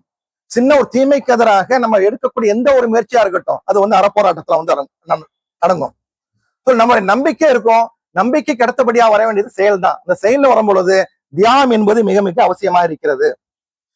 இந்த தியானங்கிறது வந்து என்ன அப்படிங்கிற டெஃபினேஷன் பார்க்கும் பொழுது என்ன சொல்லுவோம்? நம்மள்கிட்ட வந்து நம்ம எதை வந்து ஒரு மதிப்பு மிக்கதாக, ரொம்ப பிரியத்திற்குரியதாக, அதே போல ரொம்ப அதிகம் நேசிக்கக்கூடியதா இருக்குதோ அந்த விஷயத்தை வந்து இழப்புது, ஒரு நோக்கத்துக்காக வந்து இழக்கிறது, அதுதான் தியானம் சொல்றோம் நம்ம. இந்த குடும்பத்தை சொல்லுவாங்க, கல்யாணம் பண்ணக்கூடிய அந்த கணவன் இருக்கிறாங்களா இல்லையா, பேசும்போது சொல்லுவாங்க மனைவியை பார்த்து, நான் ஒரு தியாகி தெரியுமான்னு சொல்லுவாங்க. என்னன்னா அவங்க கல்யாணம் பண்ணிட்டு வந்தது தியாகி அப்படிங்கிற மாதிரி சொல்லிக்குவாங்க. அதே போல வந்து பெண்களும் சொல்லுவாங்க, மனைவி மகள் இருக்காங்களா இல்லையா, கணவன்மாரை பார்த்து நான் ஒரு தியாகி தெரியுமா, உங்களை மாதிரி ஒருத்தரை வந்து கல்யாணம் பண்ணிட்டு நான் வந்து உங்களை சமாளிக்கிறேனே அப்படின்னு சொல்லி கேட்டா சும்மா ஜோக்கான்னு சொல்லக்கூடிய ஒரு இதை பார்க்கலாம் நம்ம. இஸ்லாத்தை பொறுத்த வரைக்கும் என்னன்னா, தியாகம் செய்யக்கூடிய விஷயங்களை வந்து 5 விதமான விஷயங்கள் சொல்லப்படுது. நேரத்தை தியாகம் செய்தல், பணத்தை தியாகம் செய்தல், சுகத்தை தியாகம் செய்தல், குடும்பத்தை தியாகம் செய்தல், உயிரையே தியாகம் செய்தல். பெரிய தியாகம் என்னது? ஷஹீத், உயிர் தியாகம் சொல்றோமா இல்லையா, உயிர் போன வேற என்ன செய்ய முடியும், அவ்வளவு முடிஞ்சு போச்சு. அதுதான் அல்லாஹ் தஆலாவுடைய பார்வையில் வந்து மிகப்பெரிய ஒரு இதா கருதப்படுறது ஷஹீத் ஆகுறது தான். அதனால எல்லா நபி தோழர்களும் என்ன பண்ணாங்க, அவங்கள்ட்ட ஒரு இது இருந்தது, ஒரு ஆர்வம் இருந்தது, ஒரு தேடல் இருந்தது, துவா கேட்டாங்க. இன்னும் சொல்லப்போனா உமர் இல்லாம இருக்காங்களா இல்லையா, அவங்க துவா கேட்டாங்க. என்ன கேட்டாங்க? யா அல்லாஹ், நான் உன்னுடைய வழியில வந்து உயிர் திறக்கக்கூடிய ஷஹீதாக மாறணும் அப்படின்னு துவா கேட்டாங்க. ஆனா என்ன பண்ணாங்க, உமர் இல்லாம 3வது கலிஃபா வந்தாங்க. கலிஃபான பிரசிடென்ட், ஒரு நாட்டினுடைய இஸ்லாமிய சாம்ராஜ்யத்தினுடைய பிரசிடென்டாக மாறினாங்க. அப்ப எங்க வந்து அவங்களுக்கு போர்ல வந்து சண்டை ஏற்படும். இருந்தா அல்லாஹ் தஆலா என்ன பண்ணா, அவர்களுக்கு வந்து ஷஹீதான கொடுத்தான். தொழுவும் பொழுது நயவஞ்சகன் என்ன பண்ணா, அவரை கொன்னு அவருக்கு இது பண்ணிட்டான். சோ அந்த உயிர் இறைவனுடைய பாதையில பாடுபடும் பொழுது உயிர் துறக்கக்கூடிய ஷஹீதுகளா மாறக்கூடிய அந்த அந்தஸ்தை வந்து நம்ம வந்து எப்போதுமே அந்த ஆர்வத்தோட அந்த வேட்கையோட வந்து நம்ம இருக்கணும். அல்லாஹ் தஆலா அவனுடைய பொருட்ல இருந்து என்ன செய்வோம், அதை வந்து அங்கீகரிப்பான் அப்படின்னு சொல்லி பார்க்கலாம். துஆவினால் மட்டுமே வெற்றி கிடைக்காது, உழைப்பு இருக்கணும், தியாகம் இருக்கணும், அப்பதான் வெற்றி கிடைக்கும். முதலாவது நேர தியாகம். நேர தியாகத்தை எப்படி பண்ண முடியும்? டைமை வந்து எப்படி தியாகம் பண்ணுவது? மக்கள் கேட்டா என்ன சொல்லுவாங்க, பிஸி, எனக்கு நேரமே கிடையாது, நான் ஆபீஸ் போறேன், நான் வந்து ஸ்கூலுக்கு போறேன், காலேஜுக்கு போறேன், டைமே கிடையாதுன்னு சொல்லுவாங்க. நேரத்தை தியாகம் சொல்லி தியாகம் பண்ணாதான் இஸ்லாத்துல நம்மளுடைய வாழ்க்கையில் வெற்றி பெற முடியும். எப்படி இது பண்ண முடியும்னா, நம்ம எந்த வேலை செய்யறோமோ அந்த வேலை இருக்கு பாத்தீங்களா, உதாரணமா வந்து நம்ம பொருள் ஈட்டக்கூடிய பிஸியா இருக்கும், நம்ம 10 hours வந்து வேலை செய்யறோம், நம்ம அதுல வந்து ஒரு 1 hour 2 hour என்ன செஞ்சு குறைச்சிக்கிட்டு அந்த 1 மணி நேரம் 2 மணி நேரத்தை என்ன செய்யணும், இஸ்லாத்தை படிப்பதற்கு, இஸ்லாத்தை புரிந்து கொள்வதற்கு, இஸ்லாமிய விஷயத்தை வந்து மக்கள் மத்தியில் சொல்வதற்காக வந்து நேரத்தை ஒதுக்கணும். அதே போல தூங்குறோம், நம்ம தூங்குறது எவ்வளவு நேரம் தூங்கினா போதும்? சாதாரணமா 7 hours, 8 hours, 8 hours ரொம்ப அதிகபட்சம். 6 hours போதும் தாராளமா. நான் தாராளமான நல்ல ஒரு ஆரோக்கியமான மனிதர் வந்து என்ன செய்யலாம், 6 மணி நேரம் தூங்கினா போதும். இப்ப 8 மணி நேரம் தூங்குறாங்க, சில பேர் 10 மணி நேரம் தூங்குறாங்களா இல்லையா, அந்த மாதிரி நடக்குது. இப்ப காக்ரோச் ஜனதா பார்ட்டி கேள்விப்பட்டிருப்பீங்க, கடந்த 4 நாட்களாக. என்ன அது அப்படின்னா, யாரா சொல்லுங்க பாப்போம், ஜென்சி யார் இருக்காங்க சொல்லுங்க, நீங்க சொல்லுங்க பாப்போம், என்ன காக்ரோச் ஜனதா பார்ட்டி பத்தி உங்களுக்கு தெரிஞ்சது என்ன? ஓகே, நானே சொல்றேன். கடந்த 4 நாட்களாக அந்த ஒரு பார்ட்டி வந்து ஆரம்பிக்கப்பட்டது. இந்த பார்ட்டி ஏன் ஆரம்பிக்கப்பட்டதுன்னா, இந்திய நீதிமன்றத்தினுடைய தலைமை நீதிபதி ஒரு தீர்ப்புல சொல்லும் பொழுது கொஞ்சம் லைட்டா விமர்சனம் பண்ணிட்டார்.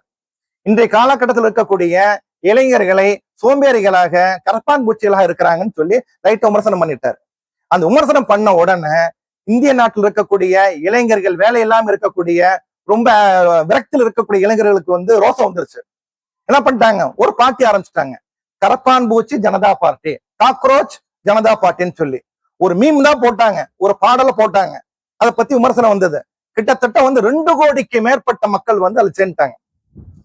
அதுல சேரக்கூடிய அந்த இதை பார்த்துட்டு பிஜேபி கவர்மெண்ட் என்ன பண்ணிருச்சு, அதை வந்து அந்த பிளாக் பண்ணிருச்சு. அந்த எக்ஸல் வலைத்தளத்தை வந்து மேல சேராம இருக்கிறதுக்காக பயந்து போய் அது பிளாக் பண்ணிருச்சு. ஏன்னா மக்கள்லாம் ஒண்ணு சைடு ஏதோ புரட்சி ஏற்படுத்திடுவாங்களோ அப்படிங்கிற பயத்துல வந்துருச்சு. சோ இந்த மாதிரி என்ன நேரங்கள் வருது பாத்தீங்களா, தூங்கக்கூடிய நேரத்தை என்ன செய்யணும், அவங்க லேசியா இருக்காங்கன்னு சொன்னதுனால கோப்பிட்டு இது பண்றாங்க. இப்ப நம்ம அதிகமா தூங்கக்கூடிய மக்கள் நிறைய பேர் இருக்காங்க. 10 மணி நேரம் தூங்காம, 8 மணி நேரம் தூங்காம, 6 மணி நேரம் தூங்குறோம்னு வைங்களேன், அது பெரிய இது. 7 மணி நேரம் தூங்கக்கூடிய ஒருத்தர் வந்து 6 மணி நேரம் தூங்கிட்டு அந்த 1 மணி நேரத்தை வந்து இஸ்லாத்திற்காக, மக்களை சந்திப்பதற்காக, மக்களுக்கு சமூக சேவை செய்வதற்காக வந்து பாடுபட்டார்னு வைங்களேன், அது ஒரு பெரிய இதுதான். அதே போல அரட்டை அடிக்கிறது, சில ஃப்ரெண்ட்ஸை மீட் பண்ண போவோம், மணிக்கணக்கா பேசுவோம், டிவி பாக்குறது, இந்த மாதிரி நேரத்தை குறைக்கும் போது என்ன செய்ய முடியும், நம்ம நேரத்தை என்ன செய்ய முடியும், நல்ல முறையில் பயன்படுத்த முடியும், நேரத்தை தியாகம் பண்ண முடியும், நேரத்தை இஸ்லாத்திற்காக பயன்படுத்த முடியும். அதே போல நேரத்தை திட்டமிட்டு பயன்படுத்தணும்னு வைங்களேன், கண்டிப்பா வந்து நேரம் நமக்கு கிடைக்கும். டைம் மேனேஜ்மெண்ட் சொல்றோம். நம்மளோட நேரத்தை வந்து எந்த நேரத்தில் என்ன பணி பண்றோம், சமைக்கிறது எப்ப பண்றோம், குழந்தைகளை பாக்குறது எப்படி பண்றோம், வேலைக்கு எத்தனை மணிக்கு போறோம், உறவினர்கிட்ட எப்படி பேசுறோம், எப்ப குரான் படிக்கணும், எப்ப ஹதீஸ் படிக்கணும், எப்ப பக்கத்துல உள்ள மக்கள்கிட்ட போய் இஸ்லாத்தை சொல்லணும், இதெல்லாம் பிளான் பண்ணி பண்ணும் பொழுது கரெக்டான டைம் மேனேஜ்மெண்ட் வந்து நமக்கு வந்து என்ன செய்யும், தியாகத்தை வந்து பண்ணுவதற்கு வந்து வழிகாட்டக்கூடியதா இருக்கும். அதே போல வீணானவற்றை குறைத்து கொண்டாலே நமக்கு நிறைய டைம் கிடைக்கும். நம்ம அந்த ஷெட்யூல பாத்தீங்கன்னா இதெல்லாம் வீணான வேலைகள் செய்யறோமோ அதை குறைச்சு கொண்டாலே நமக்கு நிறைய டைம் கிடைக்கும். ரொம்ப பிஸியா இருக்கிறது இருக்கு பாத்தீங்களா, உலகத்துல வெற்றி பெற்றவர்களுக்கு உள்ள நேரம் எவ்வளவு, 24 hours தானே. அந்த 24 hours வந்து அவங்க வெற்றி பெறாங்க. பட் நம்ம என்ன பண்றோம், நம்ம உலகத்துல வெற்றி பெறல, இருந்தாலும் நம்மளும் பிஸியா இருக்கும் அப்படின்னா நம்ம எங்கேயோ கோளாறு பண்றோம்னு அர்த்தம். ஸோ நம்ம நேரத்தை வந்து அனலைஸ் பண்ணி ப்ராப்பரான டைம் மேனேஜ்மெண்ட் பண்ணும் பொழுது, நேரத்தை மிச்சம் பண்ணி அந்த நேரத்தை இஸ்லாத்திற்காக வந்து பயன்படுத்தும் பொழுது அது நமக்கு வெற்றிக்கு வந்து வழிகாட்டக்கூடியதா இருக்கும்.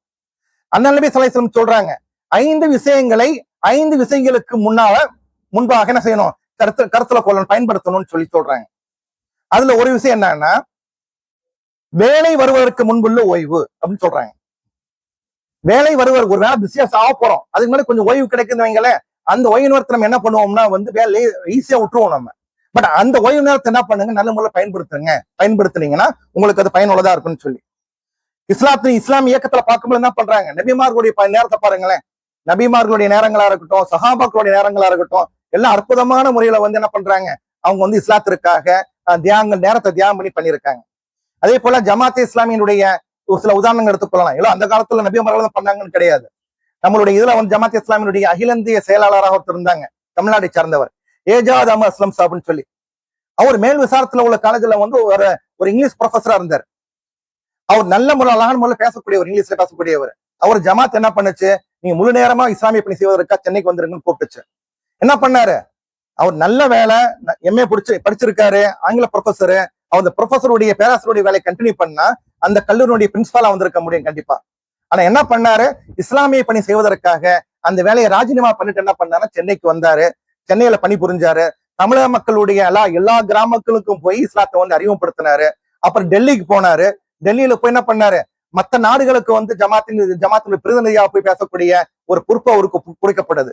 ஃபாரின் செக்ரட்டரி மாதிரியான பொறுப்பு கொடுக்கப்பட்டது. எல்லா நாடுகளுக்கும் போனாரு. ஜமாத்தினுடைய பிரதிநிதியாக உலகம் முழுவதும் அறியப்பட்ட ஒரு மனிதராக வந்து ஏஜாத் அஹமத் அஸ்லம் சாபுன் இருந்தார். இப்ப ரேடியன்ஸ் சொல்லப்படக்கூடிய பத்திரிகையுடைய ஆசிரியரா இருக்கார். என்ன சொல்ல வரோம்னா, யாரெல்லாம் வந்து இஸ்லாத்திற்காக தியாகம் பண்ணி வந்து நேரம் கொடுத்திருக்கிறாங்களோ அவங்களாம் வாழ்க்கையில முன்னேறக்கூடிய மக்களாக வந்து இருந்திருக்கிறாங்க. இது ஒரு இது. அதே போல ரஹீம் சாப் கேள்விப்பட்டிருப்பீங்க. அப்துல் ரஹீம் சாப்னு சொல்லி ஒருத்தர் இருந்தார். நம்ம சென்னையில இருக்கக்கூடிய மக்களுக்கு தெரியும். எங்க இருந்தாரு, காலாடிப்பட்டில இருந்தாரு. காலாடிப்பட்டில இருக்கக்கூடிய அவர் இஸ்லாத்துக்கு வந்த ஒரு திணைக்கும், இஸ்லாத்துக்கு வந்தவர், அவருக்கு வந்து உருது மொழியும் தெரியாது. அதாவது உருது மொழியை கத்துக்கொண்டு உருதுல உள்ள புத்தகங்கள்லாம் படிச்சு அதுல உள்ள விஷயங்கள் தமிழ் மக்களுக்கு வந்து சொல்லக்கூடிய ஒரு பேச்சாற்றல் மிக்கவரா இருந்தாரு. குரான்ல புலமை பெற்றவரா இருந்தாரு. இஸ்லாத்துக்கு வந்தவர் வந்து குரான்ல புலமை பெற்றவரா இருந்தாரு. சென்னை மாநிலத்தினுடைய தலைவரானார். அவர் தலைவர் ஆகும்போது என்னாச்சுன்னா வந்து அவருக்கு வந்து மாநில பொறுப்பு கொடுக்கப்பட்டது. அப்ப என்ன பண்ணாருன்னா, அசோக் லேலன்ல ஒர்க் பண்ணிட்டு இருந்தாரு. அதை ரிசைன் பண்ணிட்டு என்ன பண்ணாருன்னா வந்து முழு நேரமா வந்து இஸ்லாத்திற்காக வந்தாரு. இஸ்லாமிய பணி செய்வதற்காக, இஸ்லாமிய இயக்கத்தினுடைய பணியை செய்வதற்காக என்ன பண்ணாருன்னா வந்து வரக்கூடிய மனிதராக வந்திருந்தார். அந்த மாதிரி பார்க்கலாம். அதாவது நபிமார்கள் மட்டும்தான் தியாகம் செய்யக்கூடிய மனிதர்கள் கிடையாது. நம்மை போன்ற சக மனிதர்களும் நேரத்தை திட்டமிட்ட பயன்படுத்தினா, நேரத்தை தியாகம் செய்யும் பொழுது இறைவனுக்கு இறைவன் விரும்பக்கூடிய மனிதர்களாக வந்து மாறக்கூடிய ஒரு தன்மை ஏற்படும். இரண்டாவது பொருள் தியாகம். அதாவது சில நேரங்களில் வந்து நேரம் கொடுத்துருவாங்க, பாய் வாங்க பாய்ன்னு சொன்னா வந்துருவாரு. ஆனா ஒரு பாக்கெட்ல உள்ள ஒரு 500 ரூபாய் எடுத்து கொடுங்கன்னு சொல்லி சொன்னா கொடுக்க மாட்டாங்க. பாக்கெட்டை முஸ்லீம் ஆக்கணுமா இல்லையா? நேரத்தை கொடுக்கற மாதிரி பாக்கெட்ல உள்ள பணத்தை என்ன செய்யணும், இறைவனுடைய வழியில கொடுக்கணும். கொடுக்க மாட்டாங்க. சோ பொருளையும் தியாகம் செய்யக்கூடிய ஒரு இது வரணும். ஒரு குர்ஆன்ல வசனம் வருது, நீங்கள் எதை நேசிக்கின்றீர்களோ அதை இறைவழியில் செலவழிக்காத வரையில் நீங்கள் நன்மை அடைந்தவர்களா ஆக மாட்டீர்கள் சொல்லப்படக்கூடியது. அதாவது நம்மள்ட்ட இருக்கக்கூடிய பொருள் அல்லாஹ்வுடைய பொருள். அந்த அல்லாஹ்வுடைய பொருள் அல்லாஹ்வுடைய வழியில செலவழிக்கும் பொழுது என்ன ஆகும்னா அல்லாஹ்வுடைய திருப்தி நமக்கு ஏற்படும். ஏன் வந்து செலவழிக்காம இருக்கும் அப்படின்னு சொல்லும் பொழுது, இந்த மாதிரி நீ சிந்திச்சீங்கன்னா நீ செலவழிக்கலாம் அப்படின்னு சொல்லி ஒரு 2-3 வழிமுறைகளை வந்து இன்ஜினியர் குர்ரம் முராத் என்று சொல்லப்படக்கூடிய இஸ்லாம் அறிஞர் சொல்றாரு. என்ன சொல்றாரு அப்படின்னா, இந்த பொருள் வந்து அல்லாஹ் வந்து நமக்கு கொடுத்திருக்கான், அப்படிதானே? நம்மள்ட்ட நம்ம பிறக்கும்போது பொருளோட வந்தோமா? நம்ம பிறக்கும்போது பொருளோட வரல. நம்மள்ட்ட எந்த விதமான சொத்தும் கிடையாது. அல்லாஹ்வால நம்மள்ட்ட கொடுத்த பொருள் ஒரு அமானிதமா கொடுத்திருக்கிறான். அமானிதமாக ஒரு பொறுப்பாக கொடுக்கப்பட்ட பொருளை வந்து, செல்வத்தை வந்து அவனுடைய வழியில் செலவழிக்கிறது நம்முடைய கடமை. அதான் சோதனையே. அப்ப நம்மள்ட்ட உள்ள பொருளை என்ன செய்வோம், நம்ம இது நம்ம பொருள் கிடையாது, இது அல்லாஹ்வுடைய பொருளை வந்து அல்லாஹ் கேட்கும் பொழுது உறவினர்களுக்கோ வறியவர்களுக்கோ தேவை உள்ளவர்களுக்கோ அல்லது ஜக்காத்தாகவோ நம்ம கொடுக்கணும் அப்படிங்கிறது வந்து நம்மளுடைய கடமையா இருக்குது. கொடுப்போம் அப்படிங்கிற சிந்தனை வச்சுன்னு வைங்களேன், நம்ம பொருளை பத்தி நம்ம ஆசைப்பட மாட்டோம். இரண்டாவது வந்து என்ன அல்லாஹ் தஆலா சொல்றான், நாம் நாடியவர்களுக்கு அதிகமாக கொடுக்கிறோம், நாம் நாடியவர்களுக்கு குறைவாக கொடுக்கிறோம் அல்லாஹ் தஆலா சொல்றான். உங்களுக்கு விதிக்கப்பட்ட அந்த ரிஸ்க் இருக்கு பாத்தீங்களா, ரிஸ்க் உங்களை வந்து அன்றையா உங்களை வந்து அடையாத வரைக்கும் உங்களுக்கு வந்து மரணம் வரான்னு சொல்லப்படக்கூடிய ஹதீஸ பாக்குறோம் நம்ம. அல்லாஹ் தஆலா எந்த ரிஸ்க வந்து நமக்கு நிர்ணயிக்கிறானோ அந்த ரிஸ்க் கண்டிப்பா நமக்கு வந்து சேரும். அது வராத வரைக்கும் நமக்கு மரணம் வரான்னு சொல்லப்படக்கூடியது. அதனால என்ன செய்யக்கூடாதுன்னு ரொம்ப கவலைப்படக்கூடாது. பொருள் கண்டிப்பா அல்லாஹ் தஆலா கொடுப்பான். நம்ம உழைக்கணும், நேர்மையான முறையில் உழைக்கணும். அல்லாஹ் தஆலா வந்து பொருள் கொடுப்பான். அந்த சிந்தனை வரும்போது என்ன செய்வோம், நம்ம அல்லாஹ்வுடைய பொருளை அல்லாஹ் கொடுக்கறதுக்காக வருவோம். மூணாவது அல்லாஹ் தஆலா சொல்றான், நாம் அருளியவற்றிலிருந்து நீங்க செலவு செய்யுன்னு சொல்லி அல்லாஹ் தஆலா சொல்றான். அப்ப அல்லாஹ் தஆலா எதை கொடுத்திருக்கானோ அது நம்ம செலவு செய்யணும், நம்மளுக்கு கடமையா இருக்குது. அல்லாஹ் தஆலா மேல சொல்றான், இறை நம்பிக்கையாளர்களே, உங்கள வந்து அலைய கடன் கொடுக்கக்கூடியவங்க யாராவது இருக்கீங்களான்னு சொல்லி கேட்கறான். அலைய கடன் நீங்க கொடுத்தீங்க அப்படின்னா, அல்லாஹ்வுடைய பாதையில் செலவழிச்சீங்க அப்படின்னா அது பல மடங்கு பெருக்கி உங்களுக்கு கொடுப்பதாக வந்து அல்லாஹ் தஆலா சொல்றான். இது ஒரு இது. குர்ஆன்ல ஒரு வசனம் ஃபேமஸான ஹதீஸம், ஃபேமஸான ஒரு வசனம் இருக்குது. நம்ம ரமதான் டைம்ல பயன்படுத்துவோம். ஒரு விதை, அந்த விதை என்ன ஆகுதுன்னா வந்து அதுல வந்து ஒரு 7 கதிர் வருது. ஒவ்வொரு கதிரிலும் என்ன செய்யப்படுது, கிட்டத்தட்ட வந்து 100 மணிகள் இருக்குது, 700 மணிகளா மாறுதுன்னு சொல்லப்படக்கூடிய ஒரு வசனம் இருக்குது. அதாவது நம்ம வந்து ஒரு தர்மம் செஞ்சோம் அப்படின்னா அதற்கு பதிலாக 700 மடங்கு நன்மை நமக்கு கிடைப்பதா அல்லாஹ் தஆலா வந்து குர்ஆன்ல வந்து வாக்குறுதி கொடுக்கிறான். இதெல்லாம் நம்ம சிந்திச்சு பார்க்கும்போது என்ன ஆகும்னா, நம்ம பாக்கெட்ல இருக்கக்கூடிய பணத்தை வந்து இறைவனுடைய வழி செலவழிப்பதற்காக முன்னு வருவோம் நம்ம. அதை விட பெரிய விஷயம் என்னன்னா, இறந்து போகும் பொழுது நம்ம எதாவது கொண்டு போக போறோமா? ஒன்னும் கொண்டு போக போறது கிடையாது. இறக்கும் பொழுது நம்ம எதுவுமே கொண்டு போக மாட்டோம். இறக்கும் பொழுது கண்டிப்பா கையை என்ன பண்ணிப்போம், கை விரிச்சுட்டு தான் போவோம் நம்ம. அதனால உயிரோடு இருக்கும் பொழுதே நம்மள்கிட்ட உள்ள செல்வத்தை, நம்மள்கிட்ட உள்ள சொத்துக்களை, நம்மள்கிட்ட உள்ள பொருள்களை வந்து அல்லாஹ்வுடைய வழியில செலவழிச்சு அல்லாஹ்வுடைய திருப்தி பெறுவதற்காக சொந்த பந்தங்களுக்கும் தேவையுள்ளவர்களுக்கும் வந்து கொடுத்து என்ன செய்யணும், நம்ம மறுமைக்குரிய அறுவடையை வந்து இப்ப தேடிக்கொள்ளணும். மறுமைக்குரிய அறுவடையை வந்து இம்மையிலேயே தேடிக்கொள்ளணும் அப்படிங்கிற அந்த உணர்வை வந்து நம்ம வந்து பெறுவதற்காக வந்து முயற்சி பண்ணணும். கபர்ஸ்தானுக்கு போகும்போது நம்ம செல்வங்கள் வராது. இந்த உலகத்திலேயே வந்து எல்லாத்தையும் வந்து நம்ம கொடுக்க போறோம். இந்த உலகம் தான் மறுமையினுடைய விளைநிலம். ஆக என்ன செய்ய வேண்டியது இருக்குது, நம்ம கண்டிப்பா வந்து செலவு பண்ணணும் அப்படிங்கிறத பார்க்கலாம். கீழே ஒரு 1-2 ரசூலுல்லாஹ்வுடைய வாழ்க்கையில் நடந்த அல்லது ஹதீஸ்ல வரக்கூடிய சம்பவங்களை வந்து உங்களுக்கு சொல்றேன். ஒரு மனிதர் என்ன பண்றாருன்னா, ஒரு விவசாயம் ஒரு கிராமப்புறத்துல வந்து போயிட்டு இருக்காரு. ஒரு முஸ்லீம், நல்ல ஒரு சாலிகான முஸ்லீம் போயிட்டு இருக்காரு. அவர் நடந்து போயிட்டு இருக்கும் பொழுது என்ன ஆகுதுன்னா, மேல பாக்குறாரு. மேல பார்க்கும் பொழுது ஒரு கருகருன்னு பண்ணக்கூடிய ஒரு மேகக்கூட்டம், அந்த மேகக்கூட்டம் வந்து அப்படி போயிட்டு இருக்குது. அப்ப அவர் காதுக்கு வந்து ஒரு சத்தம் கேட்குது. அந்த மேகக்கூட்டத்துக்கு வந்து ஒரு அசரி, ஒரு குரல் கொடுக்கப்படுது. இந்த ஒரு மனிதனுடைய பெயரை சொல்லி, இந்த மனிதனுடைய நிலத்துல போய் என்ன செய்ய, நீ வந்து மழை பெய்ன்னு சொல்லி அந்த மேகத்துக்கு வந்து கட்டளை கொடுக்கப்படுது. ஒரு மனிதனுடைய பெயரை சொல்லி, மேகமே இந்த மனிதனுடைய இடத்துக்கு போய் என்ன செய்ய, நீ வந்து மழை பெய்ன்னு சொல்லப்படுது. உடனே அந்த மேகம் என்ன பண்ணுதுன்னா, அந்த திசையை மாத்திக்கொண்டு அந்த காத்தினுடைய ஓட்டத்துல என்ன பண்ணுது, அந்த ஒரு பகுதிக்கு போகுது. இவருக்கு ஆச்சரியம், இந்த சாலிகான முஸ்லீமுக்கு வந்து ஆச்சரியம். யாரு இந்த மாதிரி வந்து கட்டளை இட்டது, எப்படி இந்த மேகம் எங்க போகுதுன்னு சொல்லி பின்னாடியே போறாரு. அது ஒரு இடத்துக்கு போகுது. ஒரு வயல்வெளிக்கு போகும்பொழுது அங்க ஒரு மனிதர் என்ன பண்றாருன்னா வந்து அவருடைய நிலத்துல வந்து என்ன பண்றாருன்னா வந்து இது பண்ணி வேலை செஞ்சுட்டு இருக்காரு. அங்க மழை பெய்யுது. அவருடைய இடத்துல மட்டும் மழை பெய்யுது, வேற எங்கேயும் மழை பெய்யல. அவர் இடத்துல மழை பெய்யும் பொழுது என்ன ஆகுதுன்னா வந்து அவர் உடனடியா வந்து மழையை தண்ணியை தேக்கி வச்சு தன்னுடைய வயலுக்கு வந்து தேவையான தண்ணீர் ஏற்பாடு பண்றாரு. இவருக்கு ரொம்ப ஆச்சரியம். உன்னை என்ன பண்றாருன்னா வந்து அந்த மனிதர்கிட்ட பேசுறாரு, போய் அவருடைய பெயரை சொல்லி கூப்பிடுறாரு. எந்த பெயர் வந்து அந்த அசரரி அந்த குரல் வந்து சொன்னதோ அந்த பெயரை சொல்லி கூப்பிடுறாரு. உடனே அந்த விவசாயிக்கு ரொம்ப ஆச்சரியம். திருப்பி கேட்கிறாரு, என் பேர் உனக்கு எப்படி தெரியும் அப்படின்னு. இல்ல, இந்த மாதிரி நான் வரும்பொழுது உன்னுடைய பெயரை சொல்லி கட்டளையிடப்பட்டது, அதனாலதான் கேட்கிறேன். எப்படி வந்து அல்லாஹ் தஆலா இந்த மேகத்தை உன்னுடைய இடத்துக்கு மட்டுமே பயிரிட சொல்லி எப்படி வந்து அல்லாஹ் தஆலா அனுப்பணும் அப்படிங்கிறது கேட்கிறாரு. அப்ப அவர் சொல்றாரு, என்னுடைய விளைச்சல்ல 3 வரக்கூடிய எல்லா விளைச்சலையும் 3 பங்கா போடுவேன் நானு. அதுல ஒரு பங்கு என்ன செய்வேன்னா அடுத்த முறை விளைவிப்பதற்காக வந்து பத்திரப்படுத்திக் கொள்வேன் நானு, விதை நெல்லாக வைத்துக் கொள்வேன். ஒரு பகுதியை வந்து என்னுடைய குடும்பத்தின பயன்படுத்துவதற்காக வைத்துக் கொள்வேன். ஒரு பகுதி என்ன செய்யறதுன்னா நான் ஏழைகளுக்கு கொடுத்துருவேன் நானு. உறவினர்கள் யார் ஏழை இருக்காங்களோ, எங்களுடைய ஊர்ல யார் ஏழையா இருக்காங்களோ அவங்களுக்கு தர்மம் பண்ணிடுவேன்னு சொல்றாரு. பாருங்களேன், தர்மம் செய்வதனுடைய விளைவாக அந்த மனிதருக்கு அல்லாஹ்வுடைய அருள் எப்படி கிடைச்சிருக்குன்னு பாருங்க. நம்முடைய சொத்துல நமக்கு வரக்கூடிய வருமானத்துல வந்து 3ஆ பங்கு போட்டு அதை ஒரு பங்கு நம்ம வச்சுக்கிட்டு ஒரு பங்கு ரீஇன்வெஸ்ட்மெண்ட் பண்ணிக்கிட்டு அடுத்த ஒரு பங்கை வந்து உறவினர்களுக்கு மத்தவங்களுக்கு கொடுக்கும்னு சொல்லி சொன்னாங்கன்னு வைங்களேன், நம்ம கொடுப்போமா? நமக்கு மனசு வராது கண்டிப்பா. ஏன்னா நம்ம கஷ்டப்பட்டு சம்பாரிச்சிருக்கோம். அந்த விவசாயி பண்றாரு, அதனால அல்லாஹ்வுடைய அருள் வந்து அவருக்கு கிடைக்குது. இது ஒரு இன்சிடென்ட். இன்னொரு இன்சிடென்ட் பார்க்கலாம். அபு தல்ஹா அல் அன்சாரி ரலியல்லாஹு அன்ஹு சொல்லப்படக்கூடிய ஒரு சஹாபி இருக்கார். இந்த சஹாபி வந்து ஃபேமஸான சஹாபி. கேள்விப்பட்டிருக்கீங்களா அந்த சஹாபி பத்தி? அபு தல்ஹா. ஓகே. ஒரு முறை அண்ணல் நபி ஸல்லல்லாஹு அலைஹி என்ன பண்றாங்கன்னா வந்து சபையில உட்கார்ந்து இருக்கும் பொழுது ஒரு அரபி வரார், ரொம்ப பசியோட வரார், ரசூலுல்லாஹ்வுடைய விருந்தாளியா வரார். விருந்தாளியா வந்த உடனே என்ன பண்றாருன்னா வந்து அவரை வந்து அழைச்சு வந்து பேசுறாங்க ரசூலுல்லாஹ். பேசிக்கிட்டு அவர் பசியோடு இருக்கிறத புரிஞ்சுக்கிட்டு அவர் சாப்பாடு கொடுப்பதற்காக என்ன பண்றாங்கன்னா ஆளை அனுப்பி தன்னுடைய வீட்டுல வந்து தன்னுடைய மனைவிமார்கள்ட்ட வந்து ஏதாவது சாப்பாடு இருக்கான்னு சொல்லி கேட்டு அனுப்புறாரு.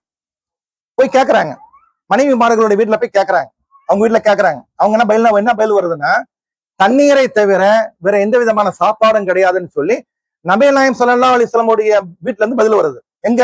மதீனாவுல வாழும் பொழுது. மதீனாவுல வந்து ஒரு இஸ்லாமிய ஒரு சமுதாயத்தினுடைய ஒரு தலைவராக ஜனாதிபதியா இருக்கக்கூடிய ஒருவருடைய வீட்டுல வந்து அடுத்த வேளைக்கு சாப்பாட்டுக்கு ஒண்ணும் வழி கிடையாது. அந்த அளவு எளிமையா வாழ்ந்திருக்காங்க. ஒண்ணு என்ன பண்றாரு, சாப்பாடு இல்லையா, அப்ப அழைப்பு சொல்றாரு, சஹாபாக்கள் சொல்றாரு, தோழர்கள்ட்ட சொல்றாரு, இந்த அல்லாஹ்வுடைய விருந்தாளிய நீங்க யாராவது வீட்டுக்கு கொண்டு போய் சாப்பாடு கொடுக்குறீங்களான்னு கேட்கிறாரு. அப்ப ஒருத்தர் முன் வர்றாரு, ஒரு சஹாபி. அந்த சஹாபி வந்து பெரிய பணக்காரர் கிடையாது, சாதாரணமான ஏழையான சஹாபி. அந்த சஹாபி தான் அபூ தல்ஹா. அவர் என்ன சொல்றாரு, நான் கூட்டிட்டு போறேன் நபியே அப்படின்னு சொல்லி என்ன அவர் கூட்டிட்டு போறாரு. கூட்டிட்டு போய் ஒரு வீட்டுல போய் உட்கார வச்சிடறாரு. போய் உள்ள போய் வீட்டுல போய் அவங்க ஒய்ஃப் கிட்ட கேட்கிறாரு, நம்ம அதான் சாப்பாடு இருக்குதா அப்படின்னு சொல்லி. அப்ப அவங்க சொல்றாங்க, சாப்பாடு கொஞ்சம் தான் இருக்குது, அந்த சாப்பாடு குழந்தைகளுக்காக உள்ள சாப்பாடு தான், அதிகமா சாப்பாடு கிடையாது அப்படின்னு சொல்லி அவங்க சொல்றாங்க. ஏன்னா எல்லாம் ஏழ்மையில இருக்கக்கூடிய மக்கள் சஹாபாக்கள் இருந்திருக்கிறாங்க. அப்ப இவர் சொல்லி பேசிக்கிறாங்க, அல்லாஹ்வுடைய விருந்தாளி வந்திருக்காரு, ரசூலா வந்து அனுப்பி இருக்காங்க, அப்ப அவருக்கு என்ன செய்யணும், போது சாப்பாடு கொடுக்கணும். அப்படின்னா செய்யலாம்னா இருக்கக்கூடிய உணவு வகைகள் என்ன இருக்குதோ அதுல கொஞ்சம் உணவு வந்து குழந்தைகளுக்கு கொடுத்து தூங்க வச்சிரு எப்படியாவது. மீதி உள்ள உணவு என்ன பண்ணு, நீ வந்து என்ன பண்ணு, சாப்பிடக்கூடிய இடத்துக்கு கொண்டு வா, அங்க வந்து ஒரு விளக்கு வச்சிரு, சாப்பிடக்கூடிய நேரம் வரும் பொழுது நம்மளும் உட்காருவோம் சாப்பிடுற மாதிரி. பட் சாப்பாடை வந்து அந்த விருந்தாளி கொடுத்துட்டு அந்த நேரத்துல என்ன பண்ணு, நீ விளக்க வந்து அணைச்சிரு, விளக்க அணைச்சிட்டா நம்ம சாப்பிடுவது போல பாசாங்கு செய்வோம், சும்மா தட்டை மண்ணாங்கிட்டு உருட்டுற மாதிரி பாசாங்கு செய்வோம். அந்த மாதிரி பண்ணிட்டு என்ன செய்வோம், விருந்தாளியை வந்து திருப்தியா வந்து சாப்பிட வச்சு அனுப்பி விடுவோம்னு சொல்லி சொல்றாங்க. இந்த பிளான் பண்ணிட்டாங்க. அந்த அடிப்படையில் என்ன பண்றாங்க, அந்த அம்மா என்ன பண்றாங்கன்னா கொஞ்சோண்டு உணவு வந்து குழந்தைகளுக்கு கொடுத்து தூங்க வச்சிடறாங்க. மீதி உள்ள உணவு இருக்குல்ல அதை வந்து வச்சு இதுல வச்சு அவரையும் சாப்பிட கூப்பிடுறாங்க, இவங்களும் உட்காடுறாங்க. சாப்பிடக்கூடிய நேரம் வரும் பொழுது விளக்க வந்து அணைச்சிடுறாங்க. விளக்க வந்து அணைச்ச உடனே அந்த விருந்தாளி சாப்பிடும்படி ஊக்குவிக்கிறாங்க, சாப்பிடுங்க சாப்பிடுங்க அப்படின்னு. நம்ம வீட்டுக்கு விருந்தாளி வந்து என்ன செய்வோம், நம்ம சொல்லுவோமா இல்லையா, சாப்பிடுங்க பாய் சாப்பிடுங்க பாய்ன்னு சொல்லுவோமா இல்லையா, சாப்பிட சொல்றாங்க. ஆனா இவங்க சாப்பிடாம என்ன பண்றாங்க, சாப்பிடுவது போல வந்து பாசாங்கு செய்யறாங்க, சும்மா அப்படி ஆக்ட் பண்றாங்க. விருந்தாளி வந்து திருப்தியா சாப்பிட்டுறாரு, அவங்களும் சாப்பிட்டதா நினைச்சுக்கிட்டு விருந்தாளி திருப்தியா சாப்பிட்டுறாரு. சாப்பிட்ட அப்புறம் என்ன பண்றாரு, அந்த விருந்தாளி என்ன பண்றாரு அப்படின்னா வந்து பள்ளிவாசலுக்கு போயிடுறாரு, தூங்கிட்டு போயிடுறாரு. அடுத்த நாள் காலையில ஃபஜர் தொழுகைக்காக அபூ தல்ஹா அல் அன்சாரி அவங்க பள்ளிவாசல் போறாங்க. அங்க போகும் பொழுது ரசூல் ஸல்லல்லாஹு அலைஹி வஸல்லம் என்ன பண்றாங்க, தொழுகையில வந்து தொழு முடிச்சப்போ ஒரு பார்த்து சொல்றாங்க, அல்லாஹ் தஆலா நீ விருந்தாளியோடு நடந்து கொண்ட விதத்தை கொண்டு ஆச்சரியப்பட்டான், அவன் உன்னுடைய சார்பாக குர்ஆன் வசனத்தை இறக்கி இருக்கிறான்னு சொல்லி அல்லாஹ் தஆலா வந்து நபியெல்லாம் என்ன பண்றாங்கன்னா ஒரு வசனத்தை ஓதி காட்டுறாங்க. என்ன வசனம் அப்படின்னா, அவர்கள் தமக்கே தேவை உள்ளவர்களா இருக்கக்கூடிய நேரத்திலும் பிறருடைய தேவைக்கு முன்னுரிமை கொடுக்கக்கூடியவர்களா இருக்கிறார்கள் அப்படின்னு சொல்லப்படக்கூடிய ஒரு வசனத்தை வந்து அல்லாஹ் தஆலா அந்த இரவு வந்து இறக்கி இருக்கிறான். இறக்கி என்ன பண்றான், அந்த அபூ தல்ஹா ரலியல்லாஹு அவர்களை வந்து கௌரவப்படுத்திருக்கிறான் அப்படிங்கிற விஷயத்த வந்து நம்ம கேள்விப்படுறோம். எவ்வளவு பெரிய உதாரணம் இது பாருங்களேன்.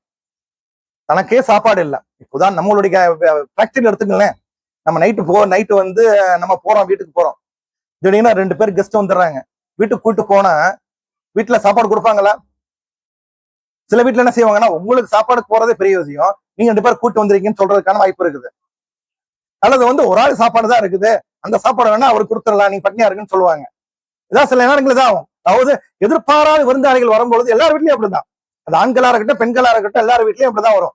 பட் இந்த இடத்துல என்ன பண்றாங்க, இந்த 2 சஹாபா, அதாவது இவங்க அபூ தல்ஹா ரலியல்லாஹு அவர்களும் அவங்க மனைவியும் அழகான முறையில வந்த விருந்தாளிய சாப்பிட வச்சு கவனிச்சு அவங்களை அனுப்பக்கூடிய நிலையை பார்க்கிறோம். அல்லாஹ் தஆலா அவங்களுடைய நிலைமையை பார்த்து தனக்கு தேவையுள்ள நிலைமையிலும் பிறருக்கு முன்னுரிமை கொடுத்து உணவு கொடுக்கக்கூடிய மக்களாக இருந்தாங்க அப்படிங்கிறத அந்த காட்சியை வந்து நம்ம பார்க்கிறோம். இது பெரியது. இன்னொரு சின்ன உதாரணம், இது வந்து நமக்கு ரொம்ப எளிமையான ஒரு விஷயம். அது என்னன்னா, ஒரு மீனவர் இருக்கார், இது ஹதீஸ்ல சொல்லப்படக்கூடிய விஷயம். அந்த மீனவர் வந்து என்ன பண்றாருன்னா வந்து அவர் தொழில் வந்து மீன் பிடிக்கிறது தான். மீன் பிடிக்க போறாரு, மீன் கிடைக்க மாட்டேது, ரொம்ப வருத்தத்துல இருக்காரு. அப்புறம் போய் அல்லாஹ்ட்ட போய் என்ன செய்யற, தொழு துவா பண்றாரு. அது துவா பண்றதை பார்த்தோன்னே இமாம் கேட்கிறாரு, என்ன ஜி என்ன விஷயம் ரொம்ப அழுவுறீங்களே அப்படி நல்லா ரொம்ப கேட்குறீங்களே? சாப்பிட்றதுக்கு ஒண்ணுமே இல்லை மௌல் சாப். 2 நாள் ஆச்சு, குழந்தைங்க வீட்டுல இருக்காங்க, வீட்டுல ஒண்ணுமே கிடையாது, நீங்க எதுவும் கொண்டு வராம இருந்தா வீட்டுக்கு வராதுன்னு சொல்லிட்டாங்க, ஏதாவது வந்து கொண்டு போகணும் அப்படின்னு சொல்றாங்க. அப்ப அந்த இமாம் சாப் என்ன செய்யறாருன்னா துவா செய்யறாரு. அவங்க கடற்கரை போறாங்க, துவா செய்யறாங்க. அவர் மீனவர் என்ன பண்றாரு, அந்த வலையை வந்து வீசுறாரு. அந்த வலையை வீசும் போது என்ன ஆகுதுன்னா வந்து அவருக்கு வந்து மீன் கிடைக்குது. ஒரு மீன் கிடைக்குது, பெரிய மீன் கிடைக்குது. அந்த மீனை வந்து விற்கிறார். வித்த உடனே கொஞ்சம் காசு கிடைக்குது. ரொம்ப சந்தோஷப்பட்டார். அதுல என்ன பண்றாரு, ரொட்டி துண்டு வாங்குறாரு. ரொட்டி துண்டு வாங்கிட்டு கொஞ்சம் இதை வாங்கிட்டு என்ன பண்றாருன்னா வந்து போறாரு. அவரும் சாப்பிடணும், குழந்தைங்க 2 நாள் சாப்பிடாம இருக்காங்க, வீட்டுல மனைவி சாப்பிடாம இருக்காங்க, அவங்களுக்கு சாப்பாடு கொடுப்பதற்காக என்ன பண்றாரு, போறாரு. போகக்கூடிய நேரத்துல வந்து என்ன ஆகுதுன்னா, ஒரு பெண்மணி தன்னுடைய கையில வந்து ஒரு கை குழந்தையை ஏந்திக்கிட்டு என்ன பண்றாருன்னா வந்து அவரை நோக்கி அவரை எதிர்நோக்குறாங்க. அவரை முன்னாடி நிக்கிறாங்க. கேக்குறாங்க, நாங்க சாப்பிட்டு ரொம்ப நாள் ஆச்சு, ஏதாவது சாப்பாடு கொடுங்கன்னு சொல்லி கேக்குறாங்க. அப்ப அந்த மீனவர் இருக்காருல்ல, அந்த முஸ்லீம் இருக்காரா இல்லையா, அவர் பாக்குறாரு. அந்த குழந்தையினுடைய கண்ணுல வந்து அப்படியே வந்து அந்த சாப்பிடாத அந்த ஒளி தெரியுது.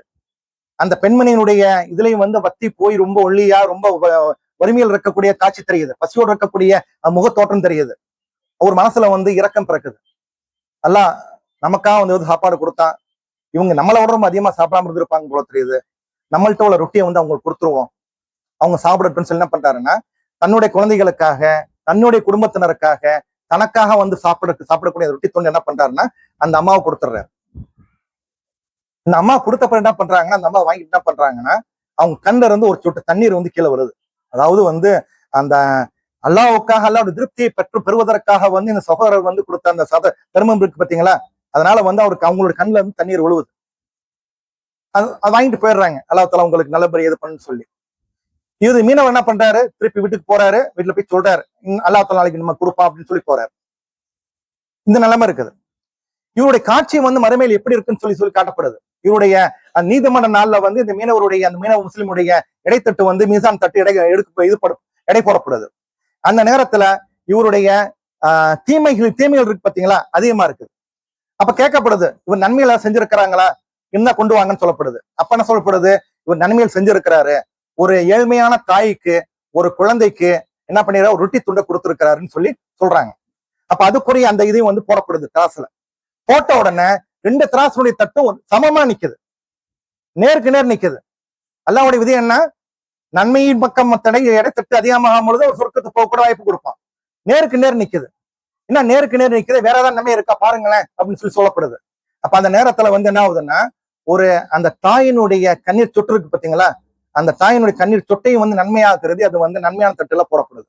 அப்போ அந்த ஒரு சொட்டு வந்து நன்மையான பக்கத்தின் பக்கம் இறங்கின உடனே என்ன ஆகுதுன்னா, அந்த தட்டு வந்து கீழே போயிருது. கனமாக கருதப்பட்டு அந்த நன்மையினுடைய தட்டினால் கீழே போய் அவர் வெற்றி பெற்ற மனிதராக வந்து கருதப்பட்டு அவர் சுருக்கத்துக்கு அனுப்பப்படுறான்னு சொல்லப்படக்கூடிய செய்தியில பார்க்கலாம். இந்த மாதிரி பொருள்ல வந்து செய்யக்கூடிய தியாகங்கள் நிறைய இருக்குது. நம்ம பெரிய பணக்காரரா இருந்துதான் வந்து பொருள் செய்யணும் அப்படிங்கிறது கிடையாது. என்ன செய்யலாம், நம்ம வந்து ஏழ்மையா இருக்கக்கூடிய நிலைமையில் நம்மளால முடிஞ்ச அளவுக்கு என்ன செய்யலாம்னா வந்து தியாகங்கள் செய்யலாம் அப்படிங்கிறத புரிஞ்சு கொள்ளலாம். 3வது வந்து என்னன்னா, ஈகோவை தியாகம் செய்யறது.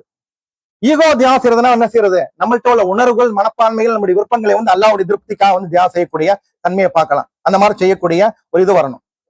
ஹாலித் பின் வலீத் ரலியல்லாஹு சொல்லி ஒரு தளபதி இருக்கார். அவர் என்ன பண்றாருன்னா வந்து பெரிய தளபதி, அவர் போருக்கு போனா அவர் கண்டிப்பா வந்து வெற்றி பெறுவார். அது போல வந்து உமர் இல்லாம காலகட்டத்துல வந்து ஒரு போருக்காக போறாரு. மக்கள் மத்தியில பேச்சு இருக்குது, ஹாலிது போறாரா கண்டிப்பா வெற்றின்னு சொல்லி. ஆனா உமர் வந்து அந்த நிலைமை மாற்ற விரும்புறாரு. வெற்றி என்பது அல்லாஹ்வின் புறத்துல இருந்து தான் வருது, ஹாலிது புறத்துல இருந்து கிடையாதுன்னு சொல்லி என்ன பண்றாருன்னா, அபு ஜர்ரான் என்று சொல்லப்படக்கூடிய சஹாபி என்ன பண்றாருன்னா அனுப்பி வைக்கிறார். எங்க அனுப்பி வைக்கிறாரு, அந்த போர்க்களத்துக்கு அனுப்பி வைக்கிறார். போர்க்களத்துக்கு போகும்போது ஒரு கடிதாசையும் கொடுத்து அனுப்புறாரு, லெட்டரும். யார் இந்த கடிதத்தை கொண்டு வருகிறாரோ அவரிடத்துல வந்து போரினுடைய தளபதி பொறுப்பை கொடுத்துட்டு நீங்க பின்வாங்குங்கன்னு சொல்லப்படுது. ஒரு பெரிய தளபதி அந்த மக்கள் மத்தியில வந்து பெரிய புகழப்பட்ட தளபதியினுடைய அந்த வெற்றி பெறக்கூடிய தருவாயில் இருக்கக்கூடிய நேரத்துல போய் இந்த அபு ஜர்ரா என்ன பண்றாரு, அந்த லெட்டர் கொடுக்க போறாரு, தயங்கி நிக்கிறாரு. கொஞ்ச நேரம் ஆகுது, போர் நடந்துட்டு இருக்குது, வெற்றி நோக்கி போயிட்டு இருக்குது.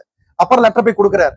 அந்த லெட்டர் கொடுத்த உடனே ஹாலித் பின் வலீத் ரலியல்லாஹு அவங்க இருக்காங்களா இல்லையா, தளபதியா இருக்காங்கல்ல, அவங்க லெட்டரை பார்த்த உடனே என்ன பண்றாங்கன்னா, உடனே வந்து என்ன பண்றாங்க, அபு ஜர்ராவை கேக்குறாங்க, நீ முன்னாடி கொடுத்துருக்கலாமா, ஏன் இப்ப லேட்டா கொடுத்த, வா நீ வந்து தளபதியா பொறுப்பெடுத்துக்கோன்னு சொல்லி பொறுப்பு கொடுத்து இவர் பின்வாங்குறாரு. பின்வாங்கி ஒரு வரல, என்ன செய்யறாரு, அந்த படை தளபதியில ஒரு போர் வீரராக நின்று என்ன பண்றாருன்னா பின்னாடி போர் புரிகிறாரு. அந்த போர்ல வந்து வெற்றி பெறாங்க. என்ன விஷயம் அப்படின்னா, நான் தான் பெரியவன் சொல்றது என்று சொல்லப்படக்கூடிய அந்த ஈகோ இருக்கு பாத்தீங்களா, அந்த ஈகோவை இஸ்லாத்திற்காக வந்து தியாகம் செய்யக்கூடிய மனப்பான்மை வந்து நம்மள்ட்ட வந்து இருக்கணும். குடும்ப உறவுகளை தியாகம் செய்ய வேண்டியது இருக்குது. அல்லாஹ் தஆலா சொல்றான், அறிந்து கொள்ளுங்கள், உங்கள் செல்வமும் பிள்ளைகளும் சோதனையே என்று வேறல்ல, அல்லாஹ்விடமிருந்து மகத்தானது ஒரு நற்கூலி உள்ளது என்று சொல்லப்படக்கூடிய வசனங்களை பார்க்கலாம்.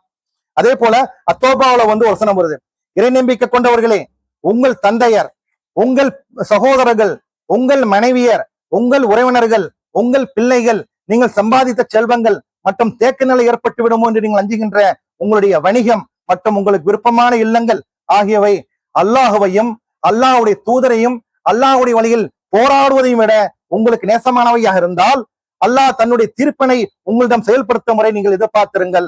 அல்லாஹ் தீய சமுதாயத்திற்கு நேர்வழி காட்டுவதில்லை. பாருங்களேன், வாழ்க்கையினுடைய எல்லா விஷயமும் உள்ள வந்துருது. ஒரு சில உறவுகள், ஒரு சில உடைமைகள், இது எல்லாத்தையும் விட என்ன செய்யணும்? அல்லாவை விட, அல்லாவுடைய தூதரை விட, அல்லாவுடைய போராடுவதை விட இதெல்லாம் நேசமானவை இருக்கக்கூடாது அப்படிங்கிறதுக்கான ஒரு வழிகாட்டுதல் சொல்லப்படுது. சில நேரங்களில் நண்பர்களை தியாகம் செய்யணும். நண்பர்கள் இருப்பாங்க, கிளப் இருப்பாங்க, எல்லாம் சேர்ந்து நண்பர்களா வந்து ஃப்ரெண்டா வந்து தீய பழக்கங்கள் பக்கம் போகக்கூடிய நிலைமை ஏற்படும். அந்த நேரத்துல அந்த தீய நண்பர்களையும் நம்ம தியாகம் செய்யணும். இஸ்லாத்திற்காக நேரிய வழி பெறுவதற்காக, இஸ்லாத்தில் வெற்றி பெறுவதற்காக, அல்லாஹ்வுடைய அன்பை பெறுவதற்காக நண்பர்களையும் தியாகம் செய்யக்கூடிய மனப்பான்மையும் நமக்கு வந்து வரணும். கடைசியா செய்யக்கூடியது உயிர் தியாகம். உயிர் தியாகம் செய்யணும். எப்படி பண்ணிருக்காங்க? உயிர் தியாகம் செய்ய முன்னூறுவமா நம்ம உயிர் பிரச்சனை எல்லாம் போயிருச்சு. ஒரு போர் நடக்குது. அப்போ சஹாபி என்ன பண்றாருன்னா வந்து ஒரு பேரிச்சம்பளத்தை எடுத்து சாப்பிட்டு இருக்காரு. அப்ப ரசூலுல்லாஹ் சொல்றாங்க, யார் இந்த போர்ல வந்து கலந்து கொண்டு உயிர் துறக்கிறாரோ அவர் வந்து கண்டிப்பா சொர்க்கத்துக்கு போவார்னு சொல்லப்படுது. அந்த வாயில சாப்பிட்டிருக்கக்கூடிய பெரித்தம்பளம் இருக்கு பாத்தீங்களா, அந்த பெரித்தம்பளத்தை தூக்கி போட்டுட்டு படைக்குள்ள போய் போராடுறாரு. போய் என்ன பண்றாரு? ஷஹீத் ஆகுறாரு. அந்த மாதிரி வந்து உயிர் தியாகம் செய்யக்கூடிய மக்களாக சுகதாக்கள், அதாவது ஷஹீதுகள் இருந்தாங்க. முஸைப் பின் உமைர் ரலியல்லாஹு அன்ஹு வாழ்க்கையை பார்க்கலாம் நீங்க. ஒரு சஹாபி, அந்த சஹாபி வந்து எந்த அளவுக்குன்னா பெரிய பணக்கார சஹாபி. அவர் ஆடையை வந்து ஒரு நாளைக்கு வந்து 2 அல்லது 3 ஆடைகள் போடுவாரு. அதே போல அவர் போடக்கூடிய நறுமணங்கள் சென்ட் இருக்கு பாத்தீங்களா, அவரை திருவிழா போனாருன்னா இந்த திருவள்ளியா முஸைப் போனாரான்னு கேட்கக்கூடிய அளவுக்கு வந்து அடையாளப்படுத்தக்கூடிய அளவுக்கு வந்து நல்ல அழகான முறையில் வந்து இருக்கக்கூடியவர், பெரிய பணக்காரர். ஆனா அவர் என்ன பண்றாரு? இஸ்லாத்தை ஏற்றுக்கொள்றாரு. இஸ்லாத்தை ஏற்றுக்கொண்ட பிறகு அவர் வந்து அவங்களுடைய அம்மா இருக்காங்களா இல்லையா, அவர் வீட்டை விட்டு வெளியே துரத்திடுறாங்க. எந்த சஹாபி வந்து ஒரு நாளைக்கு 3 அல்லது 4 ட்ரெஸ் போட்டுட்டு இருந்தாரோ, நறுமண பொருள்களை வந்து தங்களை அலங்கரித்துக் கொண்டிருந்தாரோ, அவர் என்ன பண்றாருன்னா கடினமான முரட்டுத்தனமான துணியினால வந்து ட்ரெஸ் போடக்கூடிய நிலைமைக்கு மாறுறாரு.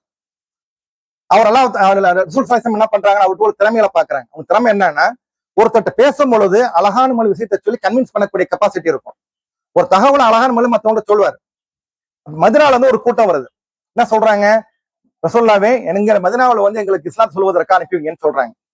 இஸ்லாத்தினுடைய முதல் அம்பாசிடராக, முதல் தூதுவரா என்ன பண்றாங்கன்னா முஸைப் இப்னு உமர் ரலியல்லாஹு அன்ஹு அவர்களை வந்து அனுப்பி வைக்கிறாங்க. அந்த நேரத்துல வந்து அபூபக்கர் இருந்தாங்க, உமர் ரலியல்லாஹு அன்ஹு இருந்தாங்க, உஸ்மான் ரலியல்லாஹு அன்ஹு இருந்தாங்க. இந்த மூத்த சஹாபாக்கள் இருந்து இருக்கக்கூடிய காலகட்டத்திலையும் இளைஞரா இருந்த முஸைப் பின் உமர் ரலியல்லாஹு அன்ஹு வந்து அனுப்பி வைக்கிறாங்க. அவங்க மதீனாவுக்கு போறாங்க. மதீனால போய் ஒவ்வொரு வீட்டிலும் போய் இஸ்லாமிய பிரச்சாரம் பண்றாங்க, தாவா செய்யறாங்க, இஸ்லாத்தை அறிமுகப்படுத்துறாங்க. எல்லார் வீட்டிலையும் வந்து மக்கள் என்ன பண்றாங்க? இஸ்லாத்துக்கு வரக்கூடிய மக்களாக, முஸ்லிம்களாக வந்து மாறினாங்க அப்படிங்கிற வரலாறு பார்க்கிறோம். உஹது போல கலந்து கொள்றாரு. உஹது போல கலந்து கொள்ளும் என்ன செய்யறாரு? முஸைப் பின் உமைர் ரலியல்லாஹு அன்ஹு வந்து கொல்லப்படுறாரு, ஷஹீதாக்கப்படுறாரு, போராடுறாரு, வெட்டப்படுறாரு, இறந்துடுறாரு. இறந்து போன பிறகு அந்த போர் நடந்து முடிஞ்ச பிறகு அந்த உடல்களை வந்து ரசூல் ஸல்லல்லாஹு அலைஹி வஸல்லம் பாக்குறாங்க. பார்க்கும்போது அவர்கிட்ட சொல்லப்படுது, ரசூல் ஸல்லல்லாஹு அலைஹி வஸல்லம் அவர்களே வந்து இவரை போர்த்துவதற்கு வந்து கஃன் துணி கிடையாது. கஃன் துணிங்கிறது வந்து அவர் உடம்ப போர்த்தக்கூடிய துணி, மௌத்து டைம்ல போர்த்தக்கூடிய துணி இல்ல. அவர்கிட்ட ஒரே ஒரு போர்வைதான் இருக்குது. அந்த போர்வையை கொண்டு மூடுனா, தலையை மூடுனா கால் தெரியுது, கால் பக்கம் இழுத்து மூடுனா தலை தெரியுது, என்ன செய்யறதுன்னு கேட்கறாங்க. கொஞ்சம் யோசனை பண்ணி பாருங்களேன். மிக பெரிய செல்வ குடும்பத்துல பிறந்து பல்வேறு விதமான அணிமணிகளை, துணிமணிகளை வந்து இருந்த உடுத்தக்கூடிய, நறுமணத்தை பூசக்கூடிய ஒரு சஹாபி, ஒரு நபி தோழர் இஸ்லாத்தை ஏற்றுக்கொண்ட பிறகு தன்னுடைய தாயை துறந்து, தன்னுடைய குடும்ப செல்வத்தை எல்லாம் துறந்து விட்டு இஸ்லாத்திற்காக போராடி உயிரை உயிரை இழந்த பிறகு, ஷஹீதான பிறகு இந்த நிலைமைக்கு ஆளாகிறார். அப்புறம் சொல்றாங்க, அவருடைய கால் பக்கம் என்ன பண்ணுங்க, நீங்க கொஞ்சம் வந்து புதர்களை, அதாவது புல்செடிகளை கொண்டு மூடுங்கன்னு சொல்லி முடிக்கிறாங்க.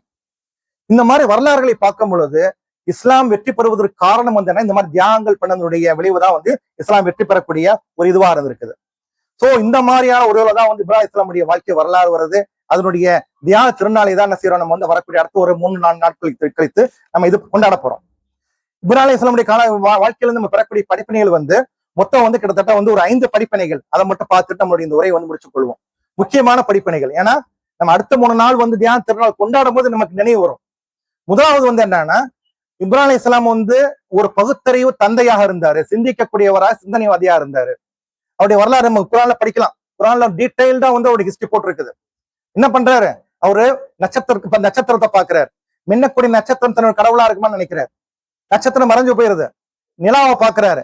இந்த நிலா தன்னுடைய கடவுளா இருக்குமான்னு நினைக்கிறாரு. நிலாவும் மறைஞ்சு போயிருது. மறையக்கூடிய எதுவுமே என்னுடைய கடவுள் கிடையாது முடிவு பண்றாரு. காலையில சூரியனை பார்க்கிறாரு. சூரியனும் மறைஞ்சு போகுது. இது என்ன முடிவுக்கு வராரு அப்படின்னா, மறையக்கூடிய எதுவுமே வந்து என்னுடைய கடவுளா இருக்க முடியாது. சோ வந்து படைக்கப்பட்ட பொருளை நான் வழங்க மாட்டேன். என்னை படைத்தவன் ஒன்று இருக்கிறான், அவன் தான் அல்லாஹ் என்று என்ன செய்யறாரு? முடிவுக்கு வர்றாரு. அந்த மாதிரி சிந்திச்சு முடிவுக்கு வரும் பொழுது அல்லாஹ் என்ன பண்றான்? அவருக்கு வந்து நேரிய வழி காட்டுறான். அவர் நபியா தேர்ந்தெடுத்துக்கொண்டு அவருக்கு வழிகாட்டக்கூடியவனா இருக்கான். தன்னுடைய சிந்தனை மூலமாக இஸ்லாத்தை ஏற்றுக்கொண்ட ஒரு பகுத்தறிவு தந்தை யாருன்னா இப்ராஹிம் அலைஹிஸ்ஸலாம் தான். நமக்கு அந்த மாதிரியான ஒரு இது ஏற்படுச்சா?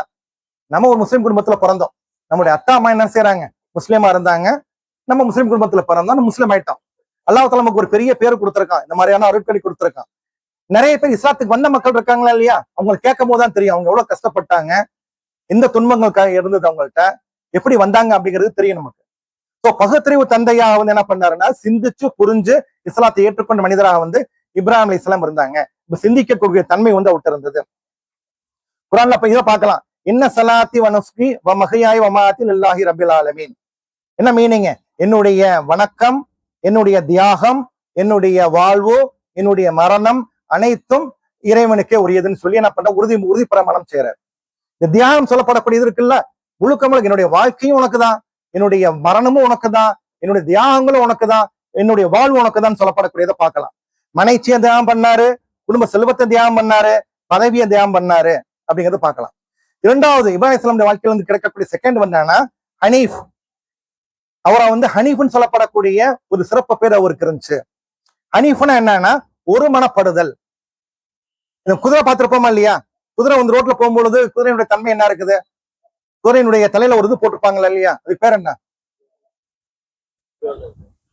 போட மாட்டா. குதிரை பார்த்தது இல்லையா? இல்ல அது கடிவாளம் கூட சொல்லலாம். அந்த இருந்து வரும் முகத்தை மறைச்ச மாதிரி என்ன செய்வாங்க, ஒரு இது போட்டிருப்பாங்க, ஒரு இது பாக்குறதுக்கு. அது எதுக்குன்னா அது நேரா தான் பார்க்கணும். குதிரை வந்து அந்த பக்கம் இந்த பக்கம் பார்க்கும்போது வரக்கூடிய வண்டியில பாத்தீங்கன்னா மிரண்டு போய் என்ன வந்து மோதி முழுந்துரும் போய்.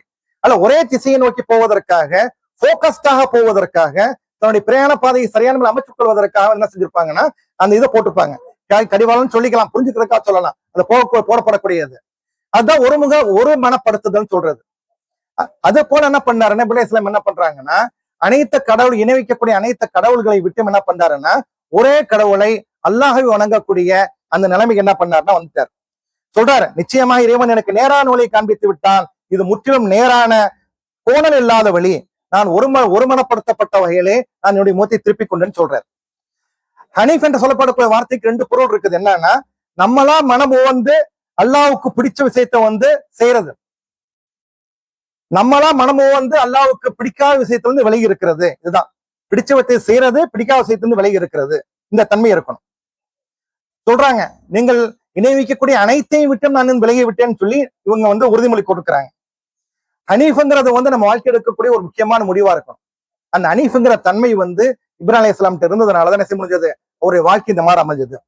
மூணாவது பண்பு என்ன? கீழ்ப்படியக்கூடிய தன்மை. அல்லாஹ் தஆலா இதெல்லாம் அவருக்கு கீழ்ப்படி சொன்னானோ அத்தனை விஷயத்துக்கு கீழ்ப்படிஞ்சாரு. நீ எனக்கு கீழ்ப்படின்னு சொல்லி அல்லாஹ் தஆலா சொல்லும் போது என்ன பண்றாரு? சொல்றாரு, நான் அனைத்திற்கும் அகிலம் அனைத்திற்கும் அதிபதியான அல்லாஹ்வுக்கு நான் கீழ்ப்படிந்த முஸ்லீம் ஆகிவிட்டேன்னு சொல்றாரு. நீ முஸ்லீம் ஆகுன்னு அல்லாஹ் தஆலா சொல்றான். ஆனா இவர் சொல்லக்கூடிய பதில் என்னன்னா, நான் அனைத்துக்கும் அதிபதியான அல்லாஹ்வுக்கு பணிந்த முஸ்லீம் ஆகி விட்டேன்னு சொல்லி பதில் சொல்றாரு. அதே போல முழுமையா சோதனையினுடைய எல்லா சோதனையும் கீழ்ப்படியக்கூடிய தன்மை அவர்கிட்ட இருந்துச்சு. மனைச்சியை பின்பற்றாத தன்மை இருந்தது. பிற கலாச்சாரங்களை பின்பற்றாத தன்மை அவர்கிட்ட இருந்துச்சு. இது மூணாவது. இது கீழ்ப்படியக்கூடிய தன்மையிலே முதலாவதாக இருந்தாரு. நான்காவது வந்து சோதனைகளை வந்து அனைத்து சோதனையும் தியாகம் செய்யக்கூடியவராக அவர் இருந்தார். சோதனைகளை வெற்றி பெறக்கூடிய மனிதராக இருந்தாரு. இப்ராஹிம் அலைஹிஸ்ஸலாம் வந்து எந்த சோதனைலாம் ஒரு கையாண்டாரு, இப்பெல்லாம் வெற்றி பெற்றான்னு பார்த்தோம். நம்ம அல்லாஹ் தஆலா குர்ஆன்ல சொல்றான், என்ன சொல்றான்னா, சிறிதளவு அச்சத்தாலும் பசியாலும் உயிர் உடைமையாலும் இழப்பை ஏற்படுத்தி உங்களை சோதிப்போம் அல்லாஹ் தஆலா சொல்றான். பொதுவான முஸ்லிம்களுக்கு நமக்கும் சோதனைகள் வரதான் செய்யும். வாழ்க்கையே சோதனையா தான் இருக்க முடியும். அந்த மாதிரி நேரத்துல என்ன பண்ணாங்க, இப்ராஹிம் அலைஹிஸ்ஸலாம் வந்து அனைத்து சோதனையிலையும் வந்து வெற்றி பெற்றாரு. நெருப்பு குண்டத்துல போடப்பட்ட போது வெற்றி பெற்றாரு. மகனை அறுத்து பலி கொடுக்கக்கூடிய சோதனையும் வெற்றி பெற்றாரு. மகனையும் தன்னுடைய மனைவி பாலைவனத்துல போடக்கூடிய விட்டுட்டு வரக்கூடிய சோதனையும் வெற்றி பெற்றாரு. அனைத்து சோதனையும் வெற்றி பெற்ற மனிதா இருந்ததுனால அவர் தியாகங்களுடைய தந்தைன்னு சொல்லி கருதப்பட்டு மனித சமுதாயத்தின் தலைவராக அல்லாஹ் தஆலா வந்து ஆக்கினான். இது 4வது விஷயம். 5வது என்னன்னா, குடும்பத்துக்கு பயிற்சி கொடுத்தார். இது இந்த விஷயம் பார்க்கும் பொழுது அந்த பாலைவனத்துல விட்டுட்டு வராங்களா இல்லையா, பாலைவனத்துல விட்டுட்டு வரமா என்ன பண்றாங்க, ஹாஜரமா கேட்கறாங்க, என்ன கேட்கறாங்க, இது அல்லாஹ்வுடைய கட்டளையான்னு கேட்கறாங்க. ஆமான்னு உடனே அவங்க சொல்லக்கூடிய பதில் என்னவா இருக்குது, இது அல்லாஹ்வுடைய கட்டளையா இருந்தா அல்லாஹ் எங்களை பார்த்துக் கொள்வான், நீங்கள் கவலைப்படாதீங்க, நாங்க இருக்கோம்னு இருக்காங்க. அல்லாமல் எந்த அளவுக்கு தவக்குள் கொண்ட மனிதராக ஒரு மனைவியாக ஒரு தாயாக இருந்தாங்க அப்படிங்கிறது புரியுது நமக்கு. இது தாயினுடைய இது குடும்பத்துக்கு பயிற்சி கொடுத்த நுழைவு. இஸ்மாயில் இஸ்லாம் இருக்கிறாங்களா இல்லையா, அவங்களை பலி கொடுப்பதற்கு அல்லாஹ் தஆலா விரும்புறான்னு சொன்ன உடனே அவங்க என்ன பண்ணாங்க, தந்தையே என்னை பலி கொடுப்பதாக நீங்க வந்து முடிவு பண்ணிட்டீங்க, அப்படி அல்லாஹ்வுடைய கட்டளையா இருந்திருக்க பட்சத்துல என்னை பலி கொடுங்க. என்னை பலி கொடுக்கும் பொழுது என்னுடைய முகத்தை வந்து மேல வைக்காதீங்க, மேல வைக்கும் பொழுது என்னுடைய முகத்தை பார்த்து நீங்க வந்து அறுக்காம இருக்கக்கூடிய வாய்ப்பு ஏற்படலாம். என்னுடைய முகத்தை என்ன பண்ணுங்க, திருப்பிக் கொள்ளுங்க, மண்ணை நோக்கி திருப்பிக் கொள்ளுங்க, அப்புறம் அருங்கன்னு சொல்லி இஸ்மாயில் அலைஹிஸ்ஸலாம் வந்து என்ன செய்யறாங்க, அறுக்கிறதுக்காக வந்து முன் வந்து வராங்க. இப்ப ஏதாவது நம்மளுடைய பசங்கள்கிட்ட ஏதாவது ஒரு வேலை சொன்னு வைங்களேன், செய்யறாங்களா, செய்வாங்க, சில செய்ய மாட்டாங்க. இந்த மாதிரியான விஷயம் சொன்னார் வைங்களேன், உங்க குழம்பு போச்சா, நீங்க உங்களுடைய பிரியமான பையன் நானு, என்னப்பா இந்த மாதிரி பண்றீங்களேன்னு சொல்லி கஷ்டப்படுவாங்க, நம்ம துன்புறுத்துவாங்க. ஆனா இஸ்மாயில் அலைஹிஸ்ஸலாம் என்ன பண்ணாங்கன்னு இந்த மாதிரி சொன்னாங்க, நீங்க வந்து அறுத்து கொடுப்பது அறுத்து பலி கொடுப்பது வந்து அல்லாஹ்வுடைய கட்டளையா இருந்தா இனி அறுத்து கொடுங்கன்னு முன் வந்தாங்க. இப்படி பார்க்கும் பொழுது தாய்க்கும் மகனுக்கும் அந்த குடும்பத்திற்கும் பயிற்சி அளிக்கக்கூடிய ஒரு மனிதராக இருந்தார் அப்படிங்கிறது நமக்கு புரிய வருது. இதே போல சோதனைகள் நம்முடைய வாழ்க்கையிலும் வரும். நம்மளுடைய இப்ராஹிம் அலைஹிஸ்ஸலாமுடைய இந்த படிப்பினைகளை வந்து வாழ்க்கையில் எடுத்துக்கொண்டு நம்மளும் பின்பற்றக்கூடிய மனிதர்களாக மாறணும். அதாவது சிந்திக்கக்கூடிய மனிதராக இருக்கணும், ஒரு மனப்படுத்தப்பட்ட நிலைமையில வந்து இஸ்லாத்திற்காக பாடுபடக்கூடிய மக்களா இருக்கணும், அல்லாஹ்வுடைய கட்டளை கீழ்ப்படியக்கூடிய மனிதராக இருக்கணும், வாழ்க்கையில் வரக்கூடிய எல்லா சோதனைகளையும் வந்து அது சோதனை வெற்றி பெறக்கூடிய மனிதராக வந்து மாறணும், நம்மளுடைய குடும்பத்துக்கும் பயிற்சி குளிக்கக்கூடிய மனிதராக மாறணும் அப்படிங்கறத புரிஞ்சுக்கொள்ளலாம். இதோட முடிஞ்சிருச்சு, அவ்வளவுதான். இந்த தியாக சிந்தனைகளை வந்து வரக்கூடிய தியாக திருநாள் கொண்டாடப்படும் பொழுது என்ன செய்வோம், நம்ம நினைவு கொண்டு வருவோம். இப்ராஹிம் அலைஹிஸ்ஸலாம் வந்து எந்த அளவுக்கு தியாக திருநாயகராக இருந்தாரோ அதே போல நம்முடைய வாழ்க்கையில் வரக்கூடிய சோதனையிலும் தியாக